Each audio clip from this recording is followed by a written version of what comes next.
悠躺在地上，已经感觉不到身上的疼痛了。独自出来旅游散心，竟然会失足掉落悬崖，他觉得自己大概快要死了。就在他即将失去意识的时候，他似乎听到了一个机械的女声：检测到契合的灵魂波动，开始尝试绑定。绑定成功，检测到宿主即将死亡，开始尝试灵魂传送。灵魂传送成功，开始为宿主塑造肉身。肉身塑造成功，恭喜宿主成功绑定远古生存指南系统，欢迎宿主来到远古兽世。恭喜宿主成功激活系统礼包，获得兽世初始信息与语言功能，赠送初级空间。系统绑定结束，祝宿主旅途愉快。白悠悠努力的想听清那个女生都在说了些什么，只似乎听到了系统、绑定、兽世等几个字，人便彻底的失去了意识。嘿，大哥，这里还有个雌性啊！哎，这么瘦弱，看起来好像还没成年，这体型也不像个好生养的，只能拿去换些口粮了。哎呀，可惜了，要不是攻打黑石部落用的时间太长，我们铁狼部落也不至于养不活这些雌性啊。那能有什么办法？这眼看就要入冬了，我们部落的存粮不多，也只能把黑石部落这些瘦弱跟未成年的雌性换出去了。白悠悠一时朦胧间听到了两个男人的谈话声，艰难地睁开沉重的眼皮，就看到两个光着上半身，下身只围着个黑色兽皮裙的大个子男人正盯着他，一时被吓得不敢动弹。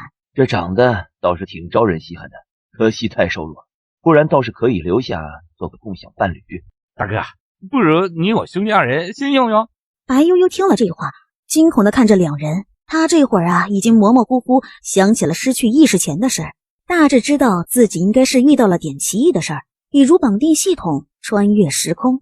可是他现在对自己的境况完全不了解，脑海里有各种信息，也还来不及确理清楚，就遇到了这种棘手的情况。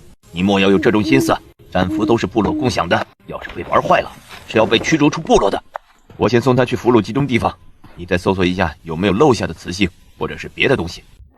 不多时，一脸茫然的白悠悠便被放到了一个山洞口。一进山洞就发现里面还有10几个女孩子，不过在这个世界她们都被称为雌性。他收回视线，找了一个角落开始整理自己脑海里的信息。她们都被称为兽人，男人被称为雄性兽人，他们武力值很强，可以在兽形与人形之间转换。女人被称为雌性，他们从出生就是人形，较为娇弱，所以一直是被雄性保护着的。他们不用打猎，也不用过多劳作，一直受部落供养。等到成年后，就必须选择一位雄性为伴侣，繁衍后代。如果没有心仪的雄性，就会被长辈或者族长直接指定伴侣。身体越强壮的雌性越受追捧，因为那是好生养的象征。而像他们现在这样因部落被灭而留下来的雌性，却没有什么地位。身体强壮的会被留下来作为生养工具，只要是部落里有立功的单身雄性，都能享有交配权，是共妻一样的存在。而生下来的孩子会被部落共同养育，直到成年。从现代穿越而来的白悠悠是无法接受自己去当一个生育工具的，他要想办法逃走。想起自己好像绑定了一个什么系统，他便开始在心里默念系统。下一瞬间，宿主白悠悠，性别雌性兽人，伴侣无，系统空间一立方，可升级哦。升级条件请宿主自行摸索。今日剩余鉴定事物次数3次，不可叠加。然后就没有然后了。这系统有什么用啊？鉴定是个什么东西啊？唯一看上去有点用的空间，还不知道怎么升级。抬眼再看了一眼系统面板，他抿了抿唇，从手边捡起一块石子，在心里想着把它收进空间。下一刻，手里的石子便不见了。他现在就在一块白色的虚拟空间里，只要他想，就能让它重新回到他的手中。眼里划过一丝欣喜，好歹这个空间还能有点用。白悠悠开始盘算要怎么利用这个空间让自己逃出去。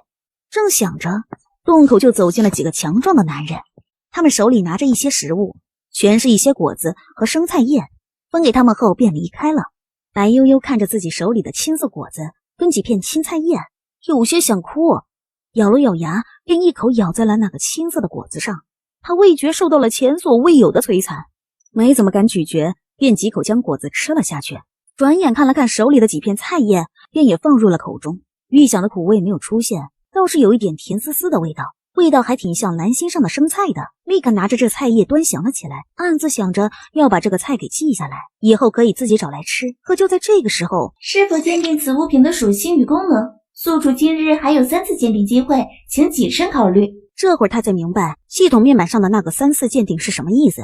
有了这个，他以后在野外就不怕吃到不该吃的东西了。这个世界的兽人都还是以捕猎为生，能吃的水果蔬菜少得可怜，就连那些能吃的也是在一些人快要饿死的时候随意找来吃才发现的。运气好的便能找到新的吃食，运气不好的直接被毒死。而这么干的人啊，食不存一，所以现在的人几乎没有什么菜可以吃。如今的兽人并不怎么会处理食材，一般都是把肉放到火上烤一烤，放点盐，就算是一道美味了。而那些菜只能当生食吃，口味自然不怎么样。在兽人看来，只有肉才是他们应该食用的食物。白悠悠双眼亮晶晶地看着手里的菜，直接选择了鉴定。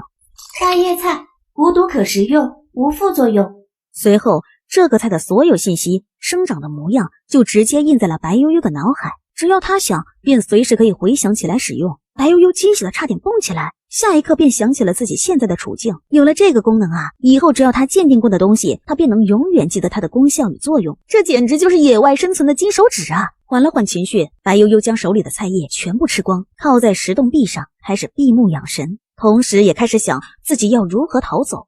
不多时，便迷迷糊糊的睡着了。点个订阅吧。起来了，要出发了。对待你们这些雌性俘虏，我们部落也算是仁至义尽了。等会儿我们会把你们带出去交换物资，只需1日便能到最近的交换地。你们最好都老实点，不要自找苦吃，将来如何就看你们自己的命了。山洞口已经有几个强壮的兽人在那里等着，见他们出来，便分开到了队伍的前面、中间和最后监视着他们。白悠悠看到这个情况，眉头皱了皱，却不动声色地跟着队伍一起往前走。他在等待机会。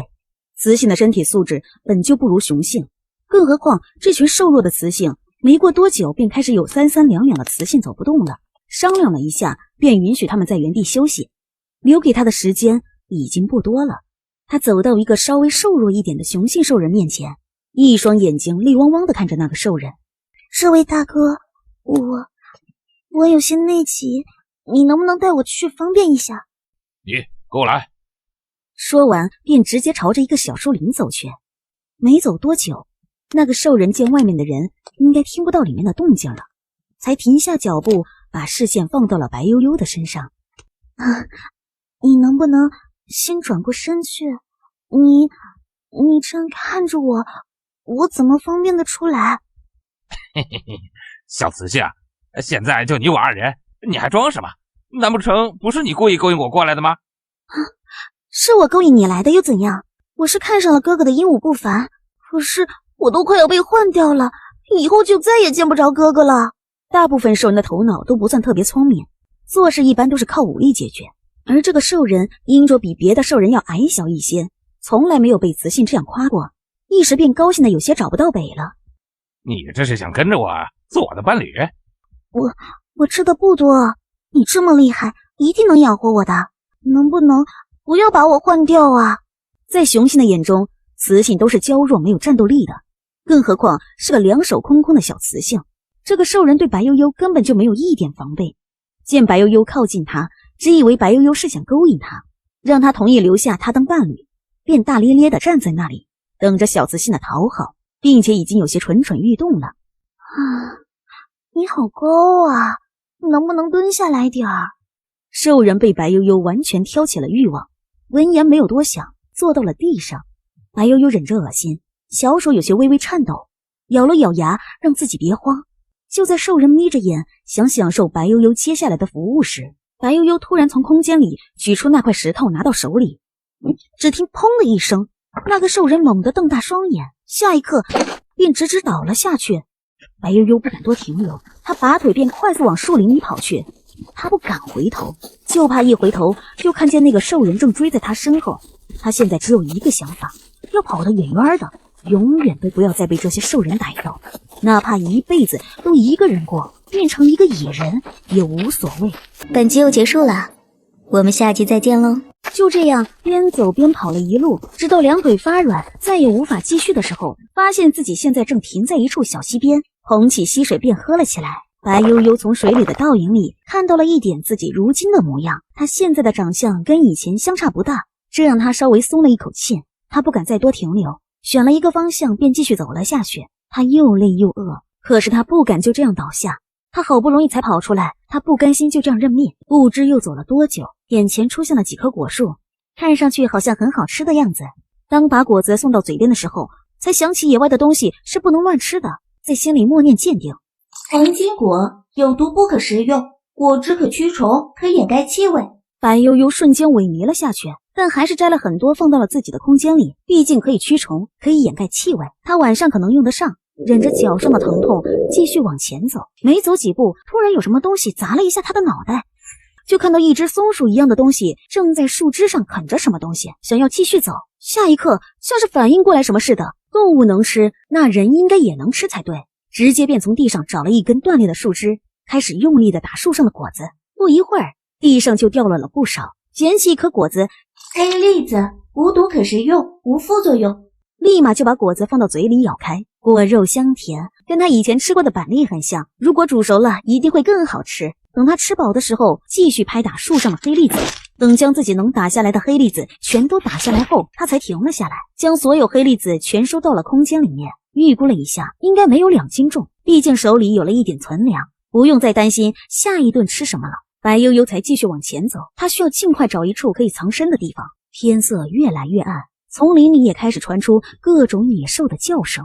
就在白悠悠有些绝望了的时候，他看到前面不远处有一棵特别大的树，那棵树下好像有一个黑黝黝的洞口。走进来才发现，洞口旁边还堵着一块大石头，好在那块石头并没有把洞口完全遮挡起来。这个树洞明显是有主的，只见地上堆着一些干草，桌上还放着一个竹筒，像是装水用的。当发现石桌上的灰尘已经很厚，他才终于松了一口气。他打量完树洞的情况后，便走到了树洞口，依旧不是很放心。这石头虽然能挡住大型野兽，可万一来个蟒蛇之类的东西，依旧可以从旁边的缝隙跑进树洞里。想了想，便把目光放到了那些树枝跟藤条上，分几次全部搬进了树洞里面。坐在地上，快速用小时候看爷爷编织围栏的手法，将那些树枝用藤条绑成了围栏的模样。虽然看上去有些丑，但勉强可以用一用。等他再次睁开眼的时候，天已经大亮了。白悠悠拿出放进空间里的黑栗子，开始剥壳食用。黑栗子不多，他没敢吃饱，稍微垫了垫肚子便停了下来。坐到干草堆上，抬起脚看了看，就发现脚下有很多个大大小小的水泡，怪不得会这么疼。可他现在没有任何药物，白悠悠便忍着脚下的刺痛，拿着石桌上的竹筒走到了洞口。就算再痛，也只能出去找能支撑他活下去的食物、水以及草药。他很想回到昨天那个溪边去，那里有食物有水，可是有些太远，他现在的身体怕无法赶在天黑之前回来。他想了想，便朝着另外一个方向走了过去。这里原来有人小住，那就一定是有水源的，否则像那种能搬动那么大石头的人，又为什么要选择住在这里？果然没走多久他就看到了一条小河，河水很清澈。白悠悠眼睛亮了亮，先将竹筒放到水里洗了洗，然后才灌满了一竹筒清水，拿起来开始喝。等喝够了，便想着再取些水带回去。刚把竹筒放到水里，白悠悠就发现水里有2条银线快速朝着自己的手冲来。白悠悠一惊，连忙将手收回。只见这鱼足有2斤重的样子，头很大，牙齿看上去也很锋利，一看就是吃肉的。再想起这2条鱼刚刚是冲着自己来的，要是自己反应慢上一点，就算不被咬下一块肉，那皮是绝对要脱了一层的。白悠悠不由打了一个寒颤，对这个世界也更多了一分警惕之心。皱了皱眉，看着这鱼的丑样子，他真的没什么胃口。再加上他现在还没有火，没有刀，根本不知道要怎么处理。可这毕竟是肉长时间不吃肉，身体是一定支撑不住的。而他现在还没有想到捕猎的办法，咬了咬牙，白悠悠伸手摸着鱼尾，在心里默念鉴定：食人鱼可食用，胆汁可入药，外敷有消炎止痛的功能，无副作用。白悠悠一看这个鉴定结果，眼睛立马就亮了，脸上全是欣喜的笑容。他正愁没有药，现在药就送上门了，活着果然就会看到希望。白悠悠没有再犹豫，拿起一块石头便朝着2只食人鱼的脑袋砸去。将2只鱼砸死之后，他便找了一块稍微锋利点的石头，用作石刀开始处理食人鱼。费了好大的劲才将食人鱼的肚子破开。等将2只食人鱼的苦胆都给取出后，直接将鱼的头剁掉扔进河里，剩下的鱼肉也就不多了。刮掉鱼鳞后，便想放到河里洗一洗，可一想到刚刚的凶险，他还是有些怂的。虽然结果是好的，但他不敢肯定自己每次都能有这样的运气。点个订阅吧。回到树洞后，白悠悠才拿过食人鱼的苦胆，开始往自己的脚上涂抹。胆汁一碰到伤口，一股清凉感便把脚上伤口包围，将那种刺痛感完全覆盖。白悠悠惊喜地眨了眨眼，便继续快速地给自己上药。等所有的伤口都上完药后，白悠悠将另一个食人鱼苦胆收好，视线便转向了石桌上的鱼肉。他现在没有火，也不方便去研究怎么生火，只能咬牙先生吃了。味道比想象中好点，白悠悠只吃了半饱就停了下来。他毕竟不习惯吃生食，吃了个半饱就吃不下去了。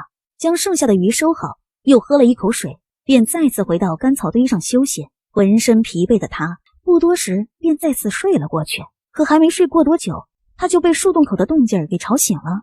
听清楚外面的动静后，白悠悠打了一个寒颤，立刻清醒了过来。他慢慢走到洞口，从围栏的小缝隙往外看，便看到一条比水桶还粗的巨蛇正在跟一只与它体型差不多的母雕打斗。按照常理来说，蛇应该是打不过雕的，可这只蛇却压着那只雕打。那只雕好几次想飞走都没成。白悠悠一见到那条巨蛇，头皮都炸了。他这辈子最怕的就是蛇这种冷血动物。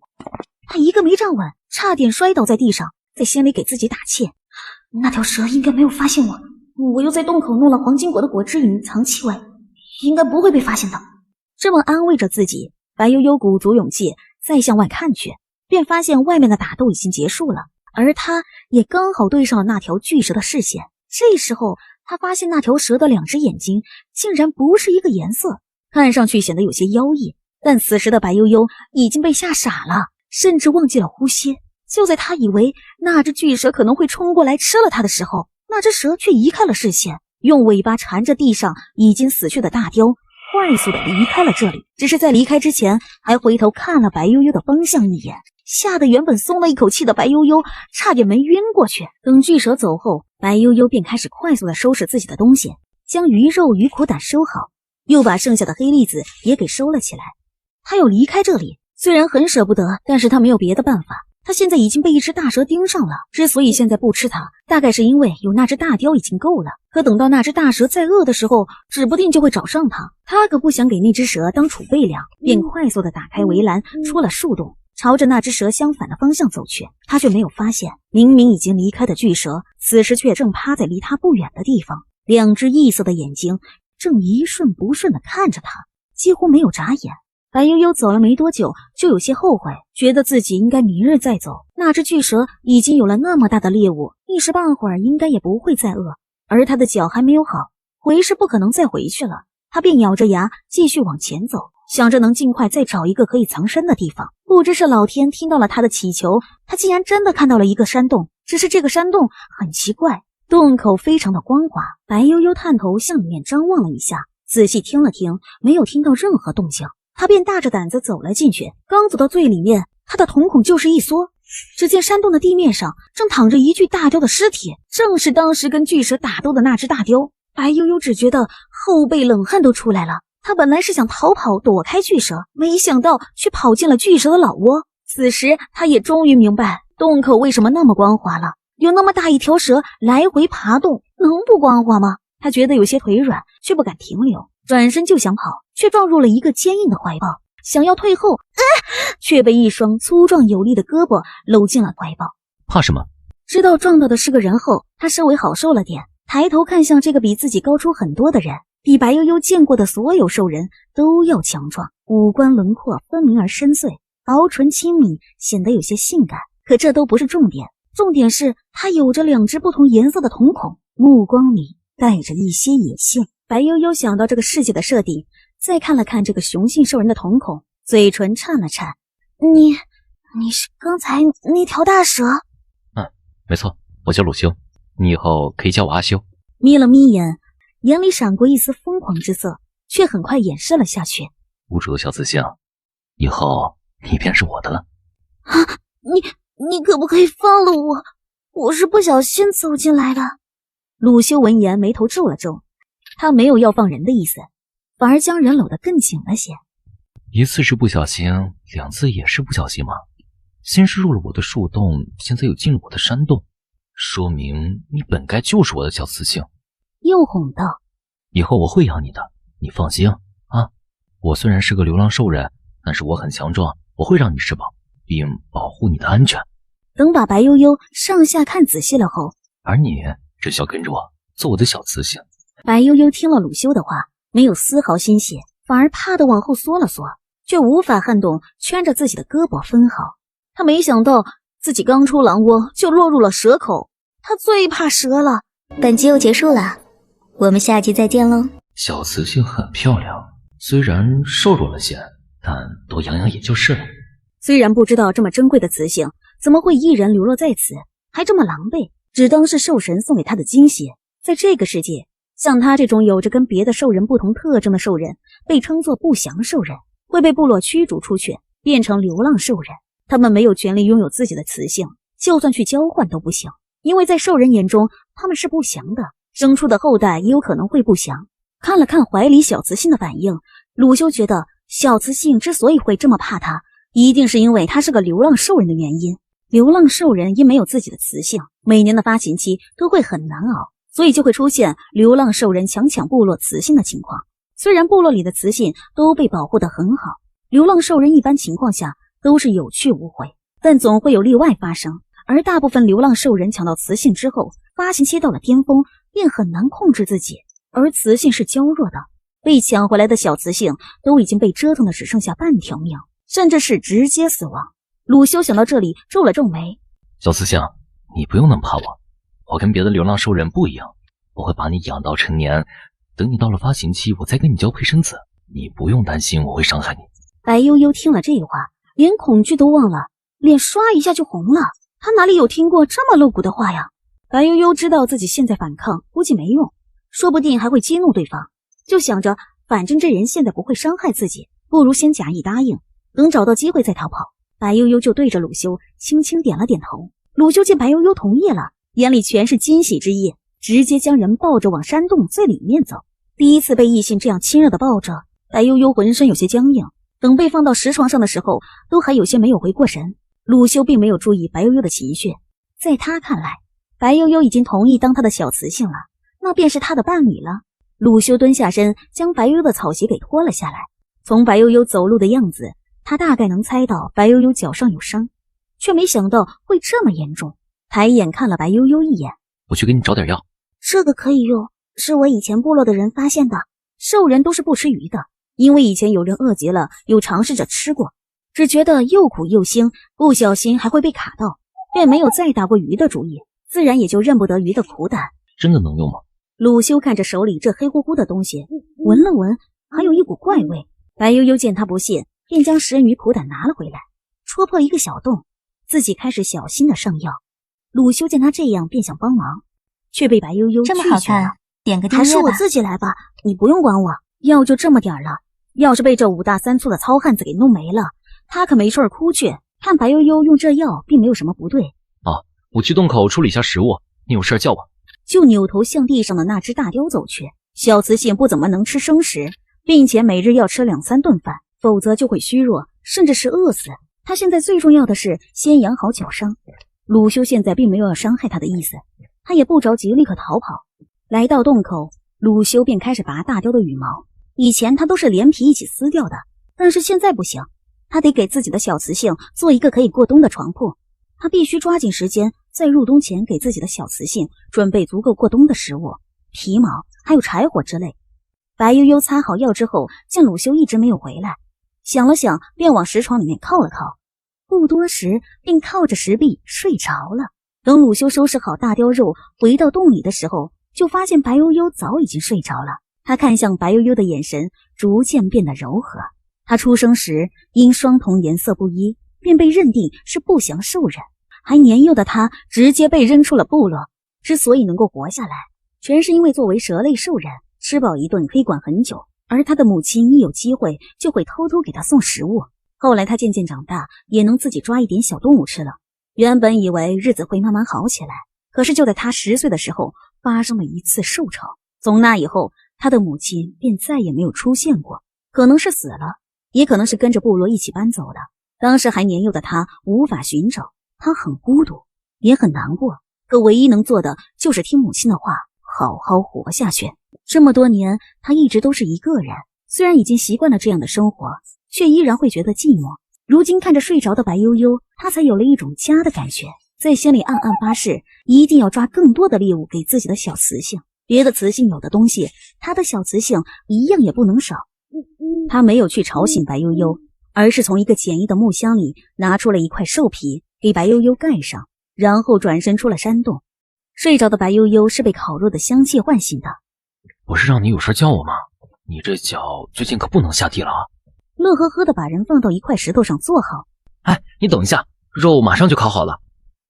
你先垫一垫肚子，这个很甜的。鲁修要是对他凶一点，他可能还会安心一些。可鲁修对他过于好了一些，让他有些不知道该怎么面对。哎，小雌性，你吃呀，这个果子我尝过了，没毒。白悠悠对上鲁修期待的眼神，抿了抿唇，最终还是拿起来咬了一口。果肉一入口，一股浓郁的香甜味道便冲刺了口腔。白悠悠幸福地眯了眯眼，看上去就像是只偷了美味的小猫，可爱的紧。小口小口地吃完2个鸡蛋大小的果子后，便把视线放到了鲁修正在烤的肉上。好几天没有吃过熟食了，他自然馋得厉害。余光看到不远处的地上铺着很多的羽毛。这些都是刚刚那只貂的毛，这些东西晒干了会变得又软又暖。等我多弄些装进兽皮里，等到入冬的时候你就不会冷了。白悠悠没想到这个兽人竟然开始为他考虑过冬的事情了，心里有种酸胀感，还没来得及多体会一下这种感觉。哎，还有些烫嘴，你皮肤娇嫩，小心这些。接过鲁修递过来的，就咬了一口。虽然只放了一点盐，但对现在的白悠悠来说，已经是不可多得的美味了。没几口就把那块肉给吃没了，然后就眼巴巴地看着鲁修，明显是还想吃。鲁修见白悠悠这副小模样，被萌的心都化了，低笑一声，便又撕了一块最嫩的肉给白悠悠。被投喂的白悠悠为了一口吃的，他已经管不了那么多了，就是这么没有出息。鲁修非常喜欢这种投喂自己小雌性的感觉，觉得特别有成就感。没几下，白悠悠就吃饱了，自己便把剩下的烤肉全给吃了下去。几口吃完手里剩下的烤肉后，便将放在一边的装满水的竹筒递给了白悠悠，然后又给了白悠悠一根带着一点清香的树枝。白悠悠在系统给他的信息中知道，这树枝是这些兽人用来清理口腔跟牙齿的。虽然没有牙膏牙刷方便，但也有剩于无了。小雌性，我得把剩下的肉挂在火边烤干，一会儿还要趁着天没黑出去抓一些猎物，做成肉干让你过冬吃。你现在要回山洞吗？我想在这里坐会儿。好，那行，这里有我的器械，附近的野兽都不敢过来，你不用害怕。你的脚没好，有什么事情等我回来再说，不要乱动，知道了吗？摸了摸白悠悠柔软的头发，飞快地消失在了白悠悠的眼前。而这体贴入微的照顾让白悠悠有些心慌意乱，抬起自己的脚看了看，食人鱼的苦胆效果很好，伤口现在已经结痂了，看来用不了几天应该就能好了。想到鲁修对自己的好，白悠悠在心里警告自己，不要被糖衣炮弹给迷惑了。这个兽人只是想要跟自己交配，想让自己给他生孩子，所以才会对他好的。可跟着这个兽人生出来的到底是个孩子还是颗蛋，还说不清楚呢。雄性兽人在3岁前可都是兽形啊！一想到自己身边围着一堆小蛇的那个画面，白悠悠就吓得打了一个寒颤，逃跑的信念也更加重了。鲁修可不知道自己的小雌性正一心想跑，打死一只黑熊后就往回走。快到山洞的时候，便发现前面有一只白色的小兽，看上去只有他巴掌那么大，快速地冲了过去，将已经吓傻了的小东西抓了起来。扛着比自己人形大1倍的黑熊，便快速往回赶。老远就看到了自己的小雌性还坐在自己离开时的地方，看上去很乖，就像是在等他回家。小雌性，你看我给你带了什么？这小东西看起来跟你还挺像的，软绵绵的，我抓回来给你姐妹。眼睛就是一亮，这小东西跟他认识的兔子长得很像，却比兔子漂亮很多，眼里全是喜爱之色。怎么样，你喜欢吗？2只异色的瞳孔就那样直勾勾地盯着白悠悠，像是在等待他的夸赞。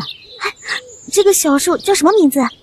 这个呀，它就叫小兽啊，肉不多不都这样称呼的吗？鲁修有些疑惑地看着白悠悠，为什么连这么基础的问题都不知道？白悠悠闻言，嘴角抽了抽。他虽然知道这个世界的大概信息，却一点也不全。像这种信息，系统给的资料里面都不会有，他只能用鉴定次数一个个去认识。总不能一直叫他小兽吧？我们要给他取个什么名字好？你怎么想都行，给你了就是你的。白悠悠想了一下，还是用了一次鉴定机会。过了今天，要是还不用，那3次机会也会消失。鉴定，长毛鼠可食用，以斗食为生，性情温和，可饲养。这是白悠悠第一次鉴定陆地上的动物，觉得它比起原来那个世界的长毛鼠来说，其实更加像兔子。本集又结束了，我们下集再见喽。这个小兽吃什么你知道吗？要是留下来养不活可怎么办？我知道啊，这小兽吃一种黑色的小豆子，那边的山坡上每年都会长很多。那个豆子我们能吃吗？啊，我幼年的时候饿极了吃过一次，那东西又硬又涩，还不管饱，不好吃。你不用担心食物问题，你是我的小雌性，我当然不会饿着你的。你以后不要叫我小雌性，我有名字的，我叫白悠悠。悠悠啊，悠悠，语气里带着一丝暧昧，就让他有种酥酥麻麻的感觉。我想弄些那个豆子回来，可不可以？行，明天我出去打猎的时候给你带回来一些。白悠悠其实是想自己去的，但是看了看自己的脚，还是放弃了那个念头，对着鲁修感激地笑了笑。鲁修被白悠悠这一个笑容弄得晃了一下神，只觉得自己的小雌性怎么看怎么好看，笑起来更好看，便开始收拾自己带回来的黑熊。鲁修剥完皮后，悠悠，这块皮子可以给你冬天做皮裙，保证暖和。喏，你摸摸看，看舒服不舒服？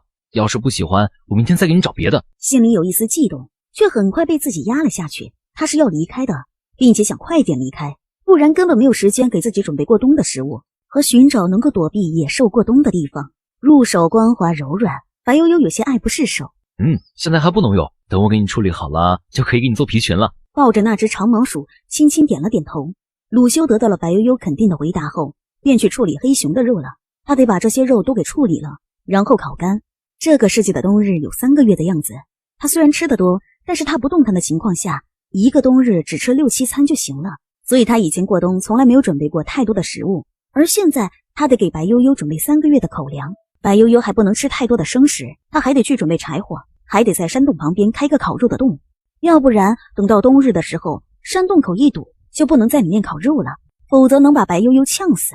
所以鲁修虽然很想对自己的小雌性亲亲抱抱举高高，却没有时间。白悠悠看着忙碌的鲁修，被人在乎、被人关心的感觉太久违了。可是，一想到鲁修之所以对他这么好的原因，他又难以接受。他不想生蛇崽子，一点都不想。鲁修一来就对他这么好，让他没有办法不多想。他必须离开这里，越快越好。因为他发现自己竟然开始已经对鲁修有了一些依赖，甚至都在开始想着跟鲁修的可行性。他开始害怕，怕自己慢慢的就接受了自己雌性这样的身份，只会依附雄性的生育工具。他是想活着，却不想靠出卖身体、出卖灵魂这么好看，点个订阅吧。天慢慢黑了，白悠悠就见鲁修先把所有烤得半干的肉和皮毛之类的先弄回了山洞，然后就把烤肉时滴落在大树叶上的油脂全给收集了起来，装进了一个石头做的大罐子里面。这个能做什么啊？炒菜吗？炒菜是什么？这个是晚上给你们照明用的，你们雄性晚上看不见，不都是用这个吗？也有些好奇白悠悠说的炒菜又是个什么东西啊？我生活的部落离这里特别远，所以生活的方式跟你们这里的兽人有些不一样。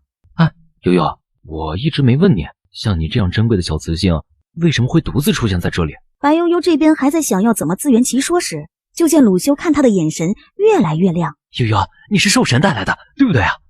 应该是兽神送我来的，没错。他确实是醒来后就出现在了这个世界。虽然送他来的是系统，不是兽神，但就系统那神鬼莫测的能力，说是神也不为过。脸上的笑容就没有收起来过。然后鲁修就一手抱着白悠悠，一手提着装油脂的石罐子，朝着山洞里走去。走进山洞后，鲁修先把白悠悠放到了石床上，手里的石碗已经点起了一个小广苗，照亮了漆黑的山洞。白悠悠以后毕竟还是要在这个世界生活，便想着能多学一些就多学一些。这里面烧着的是个什么东西啊？鲁修现在已经认定了白悠悠是兽神给他送来的小雌性，所以现在白悠悠问任何问题，他都不会再觉得奇怪了。这个呀，这个是活仙草，它可以吸油，还久烧不断，所以我们兽人世世代代都用这个给雌性照明。这个火仙草多吗？你能拿给我看看吗？这东西最长的有1米多长，软绵绵的，还很有韧劲，白悠悠用力拉了好几下都没有拉断，用手搓一搓，它便变成了很细的丝线状。他想试着用这个火线草用织毛衣的方式给自己织一件内衣裤，虽然有皮裙遮挡，每次鲁修抱他的时候，他都很担心自己会不会走光。而且这个火线草还可以揉搓得很细，以后夏天他大概也能有清凉的衣服穿了。白悠悠越想心里越美，对火线草爱不释手。哎，这么开心啊？你很喜欢这个草？这个火线草长在什么地方啊？我想要很多。心脏忍不住一阵乱跳，只觉得这会儿的白悠悠特别美，比她母亲还美。没有也没关系，你不用为难。有很多，这个东西生命力非常旺盛，每年都会有很多很多。我明天再给你弄点来，要多少有多少。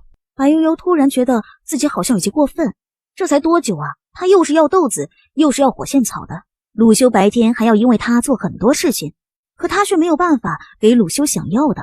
伸手把白悠悠往自己怀里一带，悠悠，你好软啊，又软又响的，我一天都在想抱你，狩猎的时候都不怎么专心了，差点就让那只黑熊给跑了。白悠悠羞得小脸通红。鲁修的视力即便是在晚上也是很好的，更何况现在还点了油灯，而鲁修的眼神已经下移到了白悠悠白嫩的脖颈处，喉结滚了滚，一个没忍住轻咬上了白悠悠白嫩的脖颈。哎呀，鲁修，你做什么？你别！白悠悠此时小脸煞白，就怕激怒他似的。鲁修其实并没有打算现在就对白悠悠做什么，说不会在小雌性成年前跟他结合，那就绝对不会，想要与白悠悠亲近一点而已。如今的兽人几乎没有多少隐私的概念，好多部落如今都还是由族长给分配山洞，一个山洞甚至会住上几对伴侣，而山洞里最多就会弄一点草编织的围栏作为遮挡，完全不隔音。到了晚上，这个没有什么夜晚娱乐节目的兽人都会拉着自己的雌性做爱做的事，甚至会比时间长短来助兴，完全没有避讳。只是少数比较繁荣的部落会稍微好些，所以在这种环境下长大的鲁修根本不能理解白悠悠此时的反应，不明白白悠悠明明已经答应了当他的雌性，为什么还会怕他这种只是稍微亲昵了点的触碰。悠悠你别怕，我不碰你就是了。在他看来，小雌性都是娇贵的，会这么怕他跟他亲近，一定是跟他还不够熟悉。只要他对白悠悠足够好，白悠悠一定会越来越喜欢他的。他不能急，他刚刚是真的被吓坏了，以为鲁修想不管不顾的欺负他，可他也没有别的办法。他很想跟鲁修说实话，说自己不想做他的伴侣，不想给他生蛋，可又不敢。他怕自己说出口后，鲁修会没了耐心，直接不管不顾的欺负他。如果那样，他觉得自己可能会无法面对自己，即便如今这样，他也不想，不敢说实话。如果鲁修只跟他当个普通的邻居，他也不愿意这样欺骗他呀。他可以把自己在原来世界学会的所有知识与他共享，也可以跟他分享自己鉴定出的食物药材。可是鲁修却一心想要跟他生崽，他又能怎么办？那可是蛇崽子啊！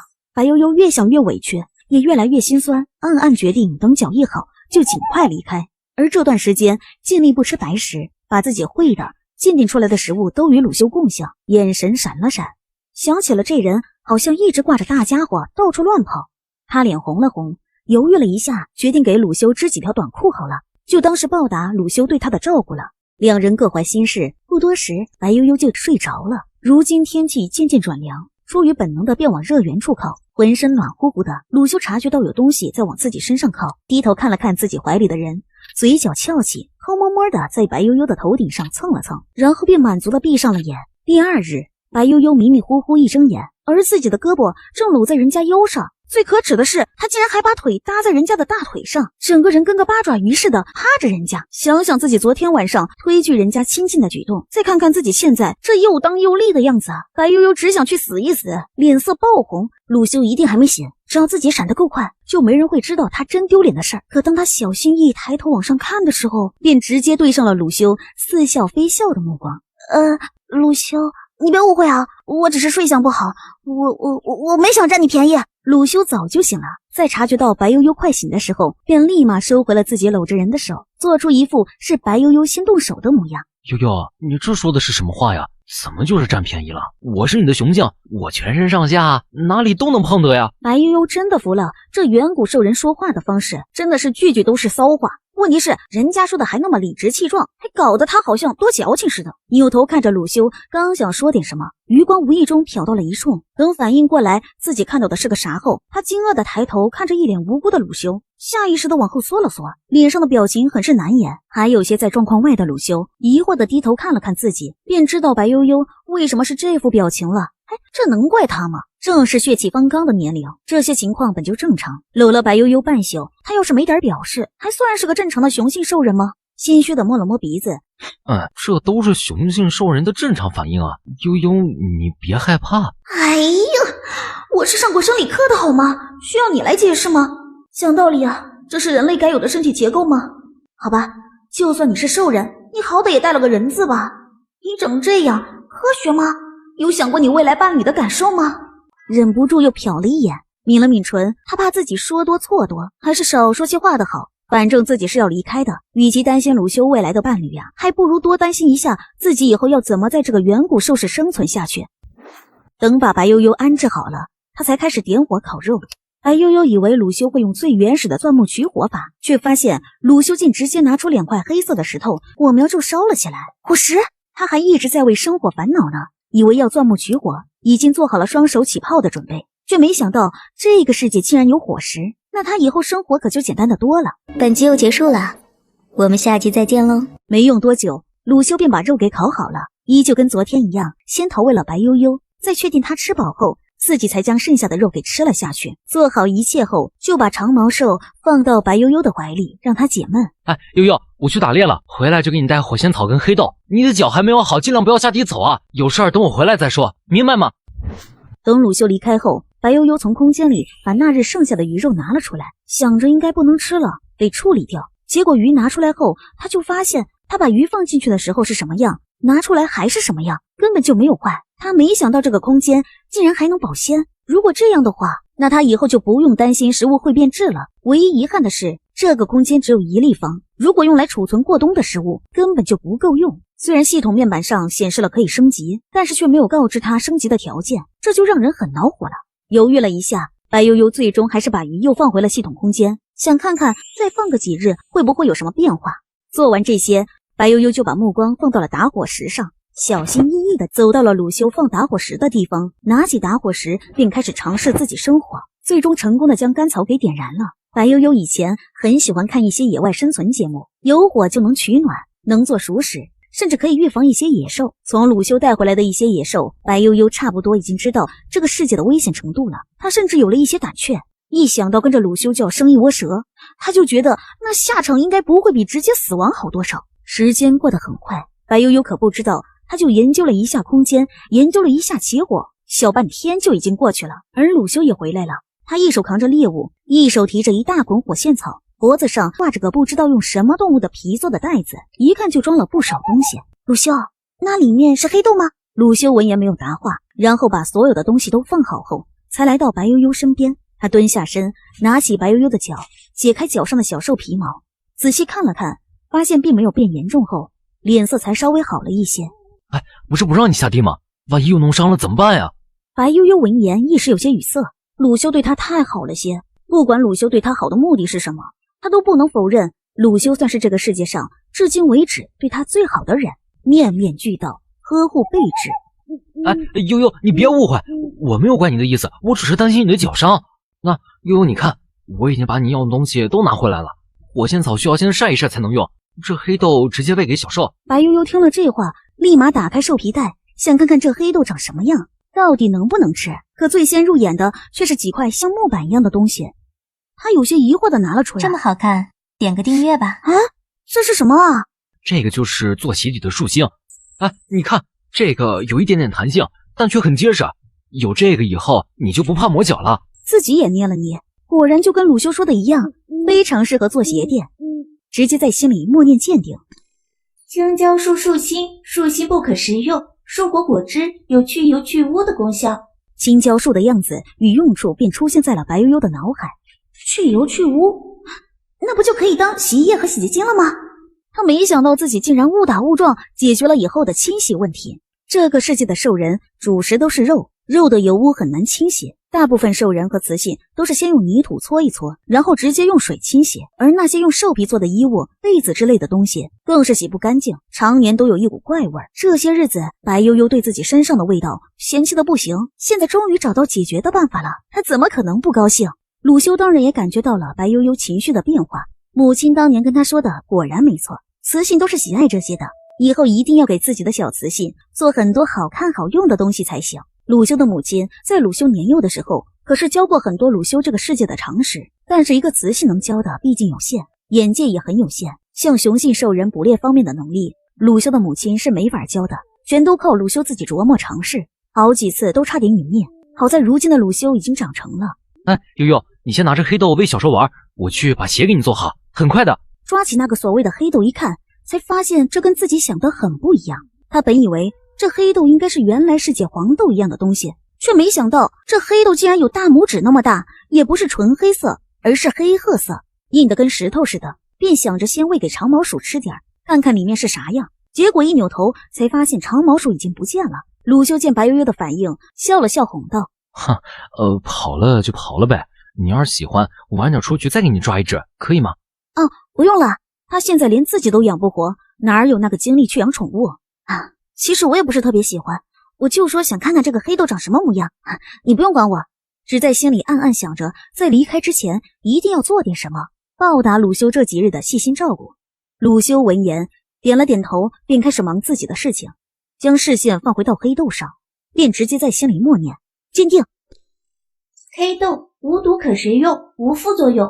跟青椒树一样，黑豆的藤条的样子也印在了白悠悠的脑海。系统的这个功能大大方便了白悠悠，只要有新的事物出现在他的手里，他不用去看他的全貌，就能对他的样子清清楚楚，以后在外面遇到了就能一眼给认出来。这咬都咬不动，又怎么吃啊？这么大一个也不能直接生吞下去啊。悠悠，你这是想做什么呀？怎么不叫我过来？我随便玩玩，鲁修你不用管我。鲁修听了这话却并没有离开，抓起一把黑豆放到一块比较平的大石头上，将石头放到黑豆上，用力往下一压，再前后左右磨了磨，入眼的却只剩下灰色的粉末了。看着自己费好大劲儿才砸开的一颗黑豆，再看看鲁修轻而易举地弄成粉末的黑豆，白悠悠深刻地认识到了自己跟鲁修，或者说是这个世界雌性跟雄性的差别，这简直就是个人形石墨呀。怎么这副表情啊？这不是你刚刚想弄的样子吗？想了想，便用手捏起了一点，放到了自己的嘴里。怎么样啊？不好吃吧？鲁修，你能不能再给我弄点黑豆粉末？我想试试拿着做饼吃。这黑豆粉尝起来有股生豆的生涩味，自然不好吃，但是白悠悠却想试试弄熟后的味道怎么样。这饼是什么东西啊？能吃吗？这是我家乡的一种食物，能吃的。白悠悠便打量自己能看到的石头，倒是看到了一个可以和面的 U 型石头，想找一块又薄又平的石头当平底锅用，并把自己需要的一块薄而平的石头的事情告诉了鲁修。等回来的时候，手上便多了一块平板石头，比白悠悠心里预期的还要薄，便直接把黑豆粉全都倒进了那个 U 型的石头，并往里面放了一些水，觉得差不多后，才用清水洗了洗手，开始和面。鲁修看着白悠悠的举动，怎么看怎么觉得白悠悠特别像那些玩泥巴的小兽人，眼里全是宠溺之色。不管白悠悠弄的东西有多难吃，他都得说好吃，绝对不能让自己的小雌性失望。看了几眼，就转身去看了看自己刚刚烤的肉，怕到时候白悠悠饿了没得吃。不多时，白悠悠就成功的揉好了一个面团。白悠悠叫来鲁修，让鲁修帮他搭建一个简易的灶台。按照白悠悠的说法，只用了几个大一点的石头，一个灶台便做好了。等石板热了以后，白悠悠就让鲁修给他弄点肥肉块放在上面，油脂也跟着冒了出来，在手上捏成圆饼的形状，然后直接放到了石板上。几个来回下来，石板上便有了5个馍馍。不多时，一股香味就冒了出来。白悠悠一闻到这个味道，心里就是一喜，以后自己大概就有主食了。他根本不会狩猎，以后大概只能用陷阱抓点小动物，根本不能以肉食为生。现在有了黑豆，很多问题都能解决。等他找到一个安全的地方，还可以开出一点田地，以后自己种些黑豆啊、菜啊什么的，一定饿不死。悠悠啊，这个多久才能吃啊？哎呀，你别急啊，再有一会儿就可以吃了。能给我一点盐吗？白悠悠从系统给的资料里知道，这个世界的兽人都很宝贝盐，因为盐很难弄到，只有少部分大部落才有制作盐的方法。还大部分都是粗盐。其他部落的兽人想要吃到盐，必须用猎物或者别的东西去交换，而流浪兽人想要盐只会更难，可能需要双倍的食物才能换到与别人同等分量的盐。白悠悠已经吃过几次鲁修烤的肉了，自然知道它有盐。都在这里了，入冬前还有一次机会，到时候我再多换些回来。发现里面还有半斤盐的样子，颜色有些微微发黄，一看就有不少杂质。但这个世界的兽人好像都吃这种盐，也没有出现过什么问题。均匀地撒在黑豆饼的表面，然后就把装盐的竹筒还给了鲁修，心里也开始盘算自己以后要怎么解决盐的问题。确定熟了以后，就先夹起了一个，送到了已经第 N 次吞咽口水的鲁修面前。鲁修就几口把一个黑豆饼给吃完了，然后就眼巴巴地看着白悠悠，那样子啊，显然是还想吃。好吃吗？好吃，那真太好吃了，我从来没有吃过这种味道，跟瘦肉和那些果子啥的一点都不一样。见鲁修这样，也知道自己是成功了，便把剩下的2个也给了鲁修。鲁修接过饼就开始啃，那表情别提多满足了。等饼稍微没有那么烫了，白悠悠才拿起来吃，一口咬下去，外酥里嫩，口齿留香，而原来的烤肉早就被鲁修给忘得一干二净了。鲁修，你这是做什么啊？我把剩下的全部磨成粉。悠悠啊，再给做几个好不好？我晚点去弄更多的黑豆回来，以后咱们就吃这个。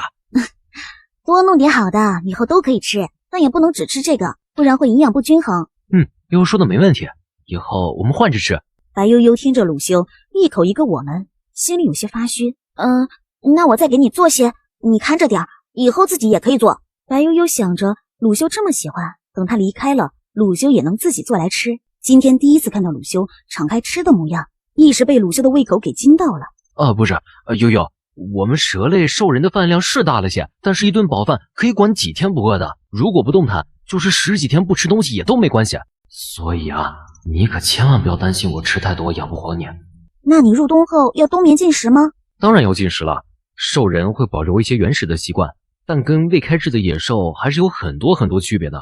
我入冬后会比较慵懒，但也不会一直睡，每隔些天还是要吃些食物的。啊，这样啊，对这个世界的兽人又有了点新的认识。悠悠是不是怕我冬眠了没时间陪你啊？你放心，我保证你不睡我不睡，我要是困了你就亲亲我，我一定马上就能醒醒。你莫要胡说，我才不是那个意思。本集又结束了，我们下集再见喽。鲁修看着白悠悠这副小模样，只觉得口干舌燥，很想咬上一口。悠悠，你让我亲一口好不好？我只亲亲，不做别的，可以吗？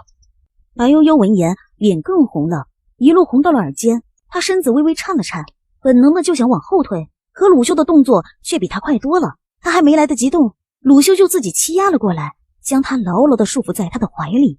白悠悠惊得一抬头，小嘴微张，刚想说话，下一刻便被一个火热急切的吻给堵了回去。鲁修吻得急切又霸道，就像是想将白悠悠整个人吞吃入腹似的，侵略性极强。白悠悠活这么大，这可是他的初吻，竟然就这样没了，一颗小心脏扑通扑通乱跳。而鲁修却顾不得那些，他只觉得白悠悠的小嘴又软又甜，一股酥麻感直窜他脑门，让他欲罢不能，只想要更多。吓得白悠悠整个人都僵了，一动也不敢动，就怕一个不小心惹怒了鲁修，让他兽性大发，直接办了他。说到底呀，他还是不怎么信任鲁修，相处的时间太短，即便鲁修对他的好无微不至，他也很难完全相信鲁修开始的承诺。鲁修感觉到白悠悠的僵硬，知道是自己吓到了人，稍稍松了些力气，恋恋不舍的又在白悠悠的唇上亲了亲，才慢慢放开了白悠悠。看向白悠悠的眼神有些躲闪，知道自己一时没忍住，可能让小雌性起了惧意。悠悠你别怕，我真的只想亲亲而已。我先做事情了，你有事儿再叫我啊。白悠悠只觉得自己嘴唇发麻，白悠悠没工夫去想自己怎么这么轻易的就接受了这个兽人的亲吻，虽然不是他愿意的，可光是这种不排斥就让他很难理解。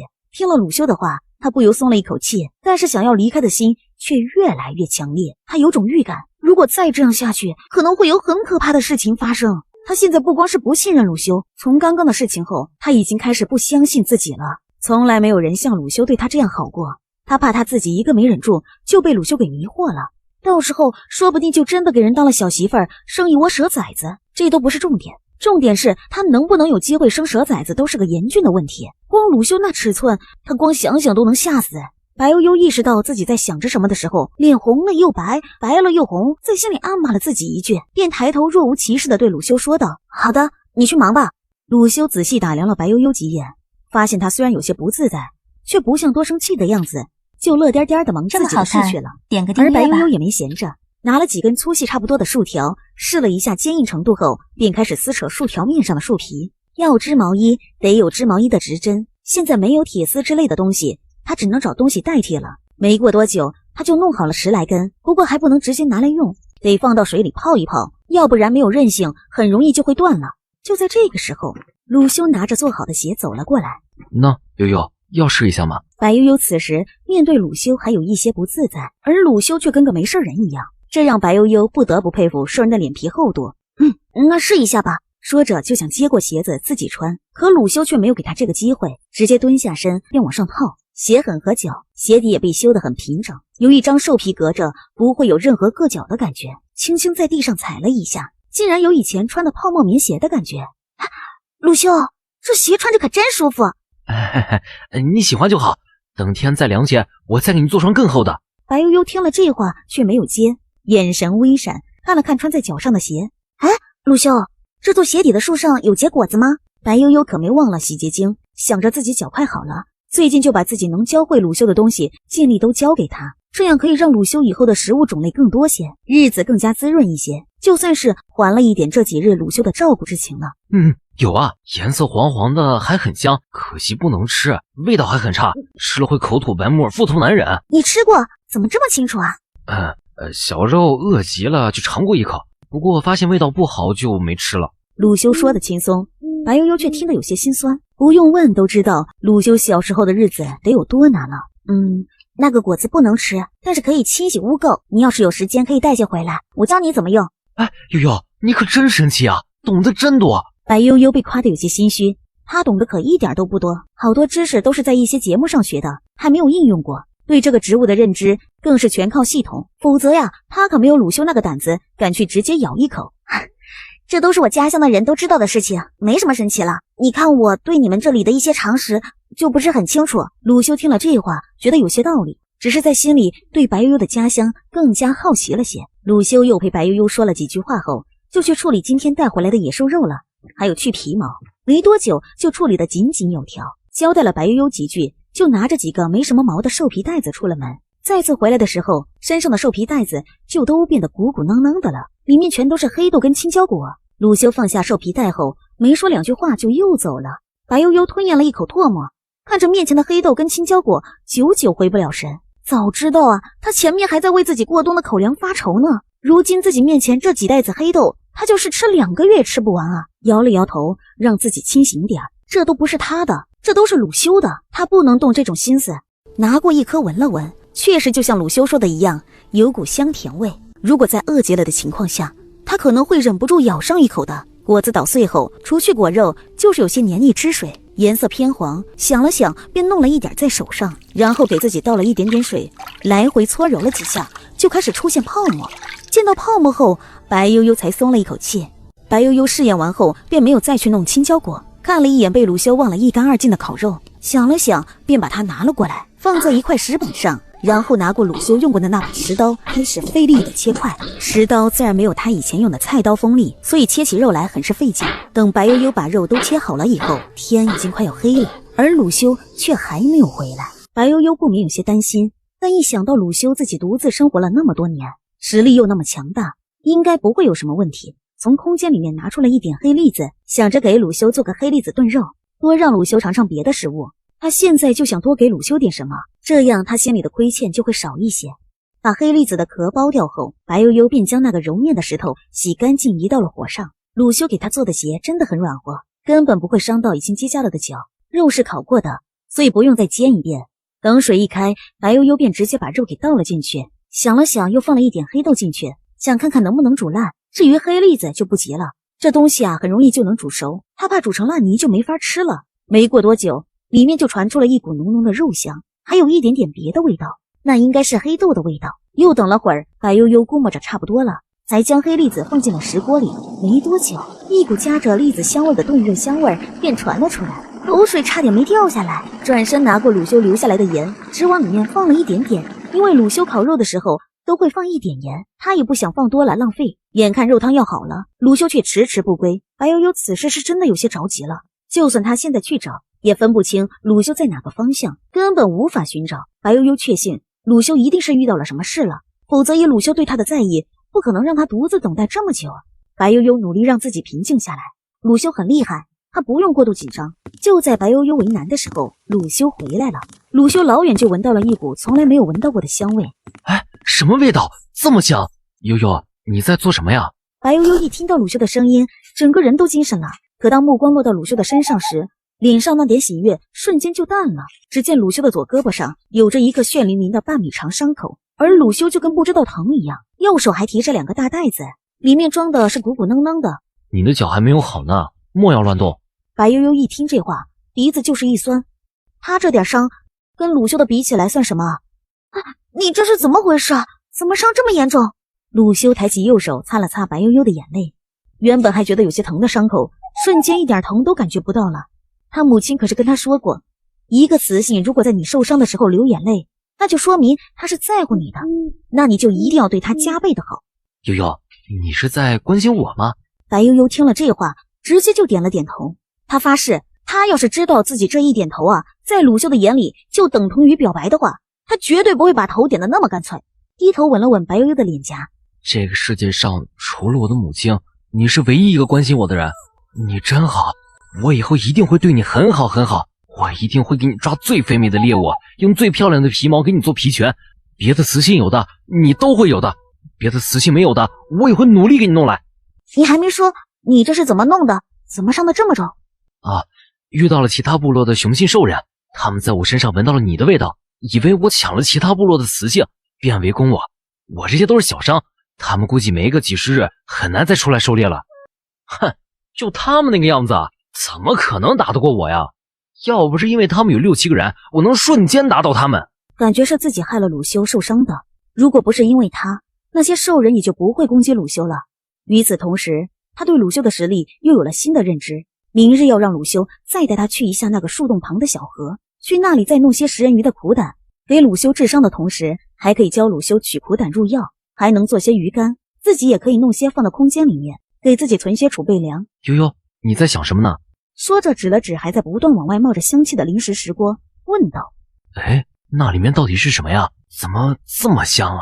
哈哈，本来想给你做些好吃的，可是做好了才想起没有汤勺，也没有碗。鲁修一听这是白悠悠专门为他做的，高兴的笑容藏都藏不住。汤勺跟碗是什么东西啊？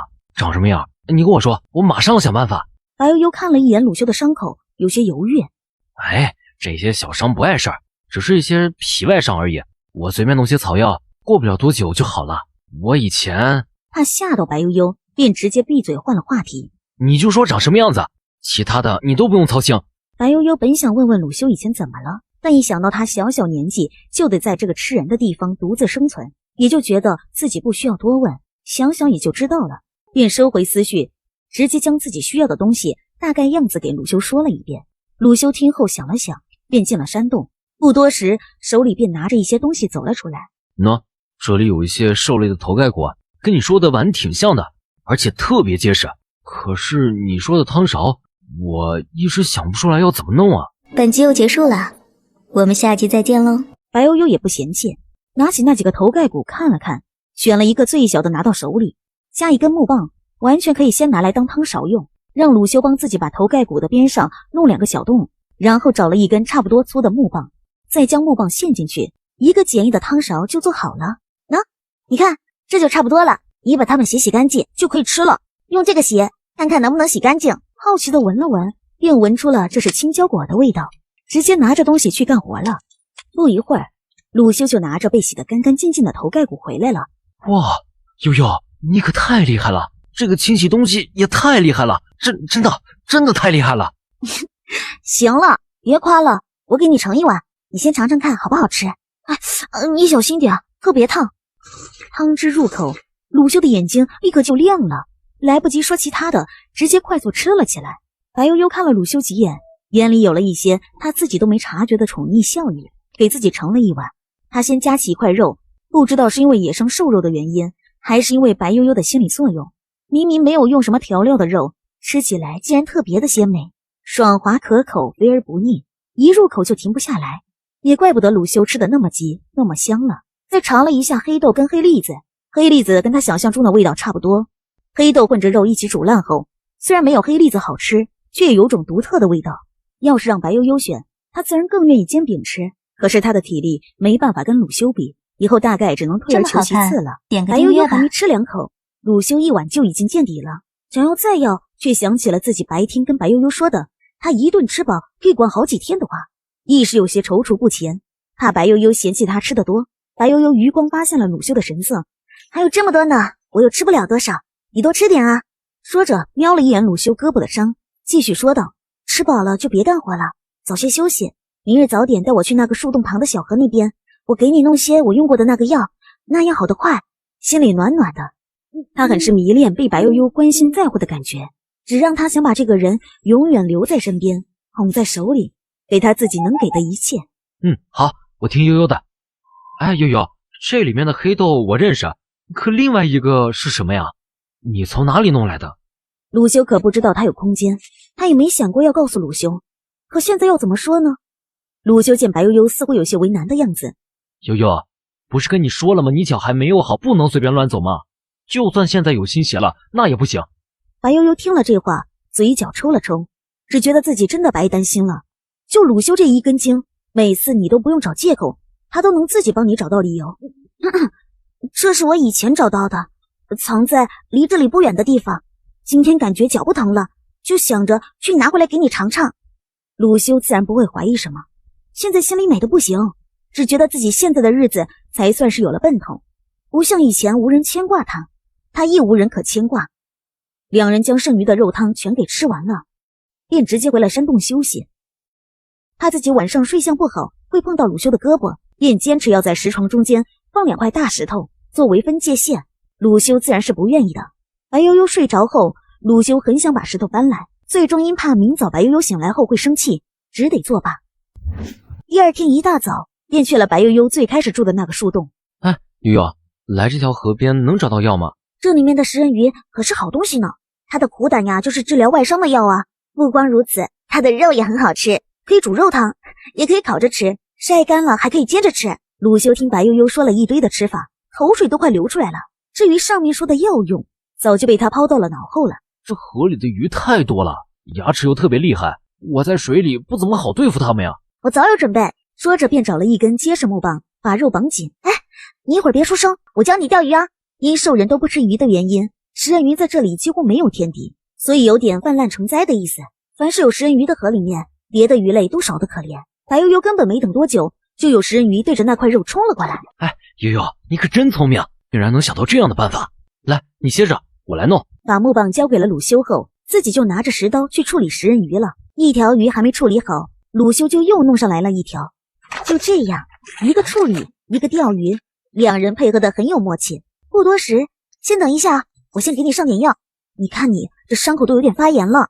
鲁修本来已经做好了疼痛的准备，可预想的疼并没有出现，反而有一点点清凉感，把原先的疼都给覆盖下去了不少。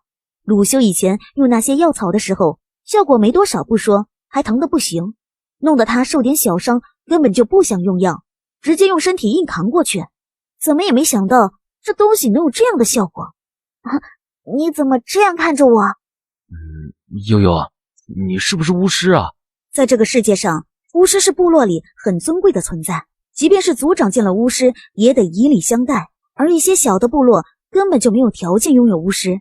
从系统给的基础资料里，白悠悠知道巫师在兽人的眼里是可以沟通兽神的存在，他们能认草药，可以治病，可以带着兽人认识更多的事物，可以带着兽人避开一些灾难。而且巫师大部分都是雌性兽人，他们可以同时拥有几个雄性伴侣，不过是由巫师自己挑选。晚上要进谁的山洞也是巫师说了算，生下来的孩子算谁的依旧是巫师说了算。跟其他雌性相比，巫师简直就是女皇一样的存在。白悠悠不明白鲁修为什么会觉得他是巫师，他也没有干什么神神叨叨的事情啊，不就给他弄了点新的吃食，上了一回药吗？我不是巫师，这些都是我以前在部落里常见的用品，所以我才会认识的。他倒不是因为不想欺骗鲁修才这样说，而是怕鲁修认定他是巫师后起点别的心思。鲁修现在虽然对他很好，可人心隔肚皮，鲁修对他到底是个什么想法，他根本无法求证，就开始继续处理剩下的食人鱼，依旧没有要鱼头的意思。在处理鱼的时候，白悠悠趁着鲁修不注意，偷偷往自己空间放了好几条，心想就算是自己的工钱了。白悠悠觉得也差不多了，鲁修便将鱼全都装进兽皮袋子里，就要带白悠悠离开。怎么了？我好些日子没有洗澡了，身上有些不舒服，头也有些脏了，想洗洗。从来到这个世界，他最多就是用水洗洗手脚跟脸，根本就没有好好洗漱过。昨日研究出了洗洁精，他就再也忍受不了自己身上的脏污了。悠悠，你身上真香啊，一点儿也不脏。就在他现在一身的鱼腥味，到底哪里香了？这雄性兽人的嗅觉是不是有什么毛病啊？走吧，我带你去一个好地方。没过多久，鲁修就把他带到了河边的一棵大树边。这是我以前避暑的地方，洗澡也挺方便的。说着就拉着白悠悠走了过去。到了树洞里后，白悠悠被里面的景象惊呆了，只觉得自己可能小看了这个兽人的智慧呀。只见树洞里面已经被挖空了一半，底下还被挖了一个1米来深的坑，靠近河水的树干直通河里，让树里的坑灌满了水。这简直就是现成的小浴池啊！你能不能先出去等我呀？我一会儿就好。鲁修根本就没有要出去的打算，可当视线对上白悠悠那不安的眼神后，他眼里闪过一丝落寞的情绪。行，那我出去等你，你不用着急啊。等鲁修走后，他才脱掉衣服进了池子。水有些凉，好在如今的天气温度挺高，并不会觉得冷。白悠悠拿着自己做的洗洁精，舒舒服服地洗漱了起来。而出了树洞的鲁修听着里面的水声，却显得有些焦躁。他喉结滚了滚，几次想回头，最后都捏着拳头忍了下来，最终慢慢靠着树坐在地上，苦笑一声，显得有些颓然。等白悠悠清清爽爽地从树洞里出来的时候，鲁修已经恢复成了乐呵呵的模样，拉过白悠悠的手，就往白悠悠那日误闯进的树洞那边走去。到了目的地后，白悠悠就让鲁修点起了火，然后就开始教鲁修烤鱼。其实就跟平时烤肉差不多，只可惜没有葱姜蒜这些调料，否则味道只会更好。好在这食人鱼的肉很有劲，也没有什么太多的鱼刺，鲁修咬一口就爱上了。我以前也吃过鱼，只是因为不会处理，鱼吃起来就很苦，有一股子怪味儿。悠悠，你可真神奇啊！什么东西到了你手里，味道都变得不一样了。白悠悠好笑地看了鲁修一眼，他可不觉得自己有多厉害，反而很佩服鲁修能从幼年开始一人独自在这个世界生存下来。这个树洞是你以前的家吗？怎么不住了？这是小时候母亲给我找的地方，后来因为一次受潮，她就再也没来过了。我等了很久很久，都等不到她，我就不想再继续在这里住了。白悠悠没有想到自己会问到鲁修的伤心事，就有些愧疚，连忙说道：你别伤心啊，我相信你母亲是爱你的，她没有再来，应该是有别的原因。我知道啊，要么是死了，要么就是跟着部落搬走了，我早就不伤心了，所以你不用安慰我。点个订阅吧。吃饱喝足后，鲁修便跟白悠悠打道回府了。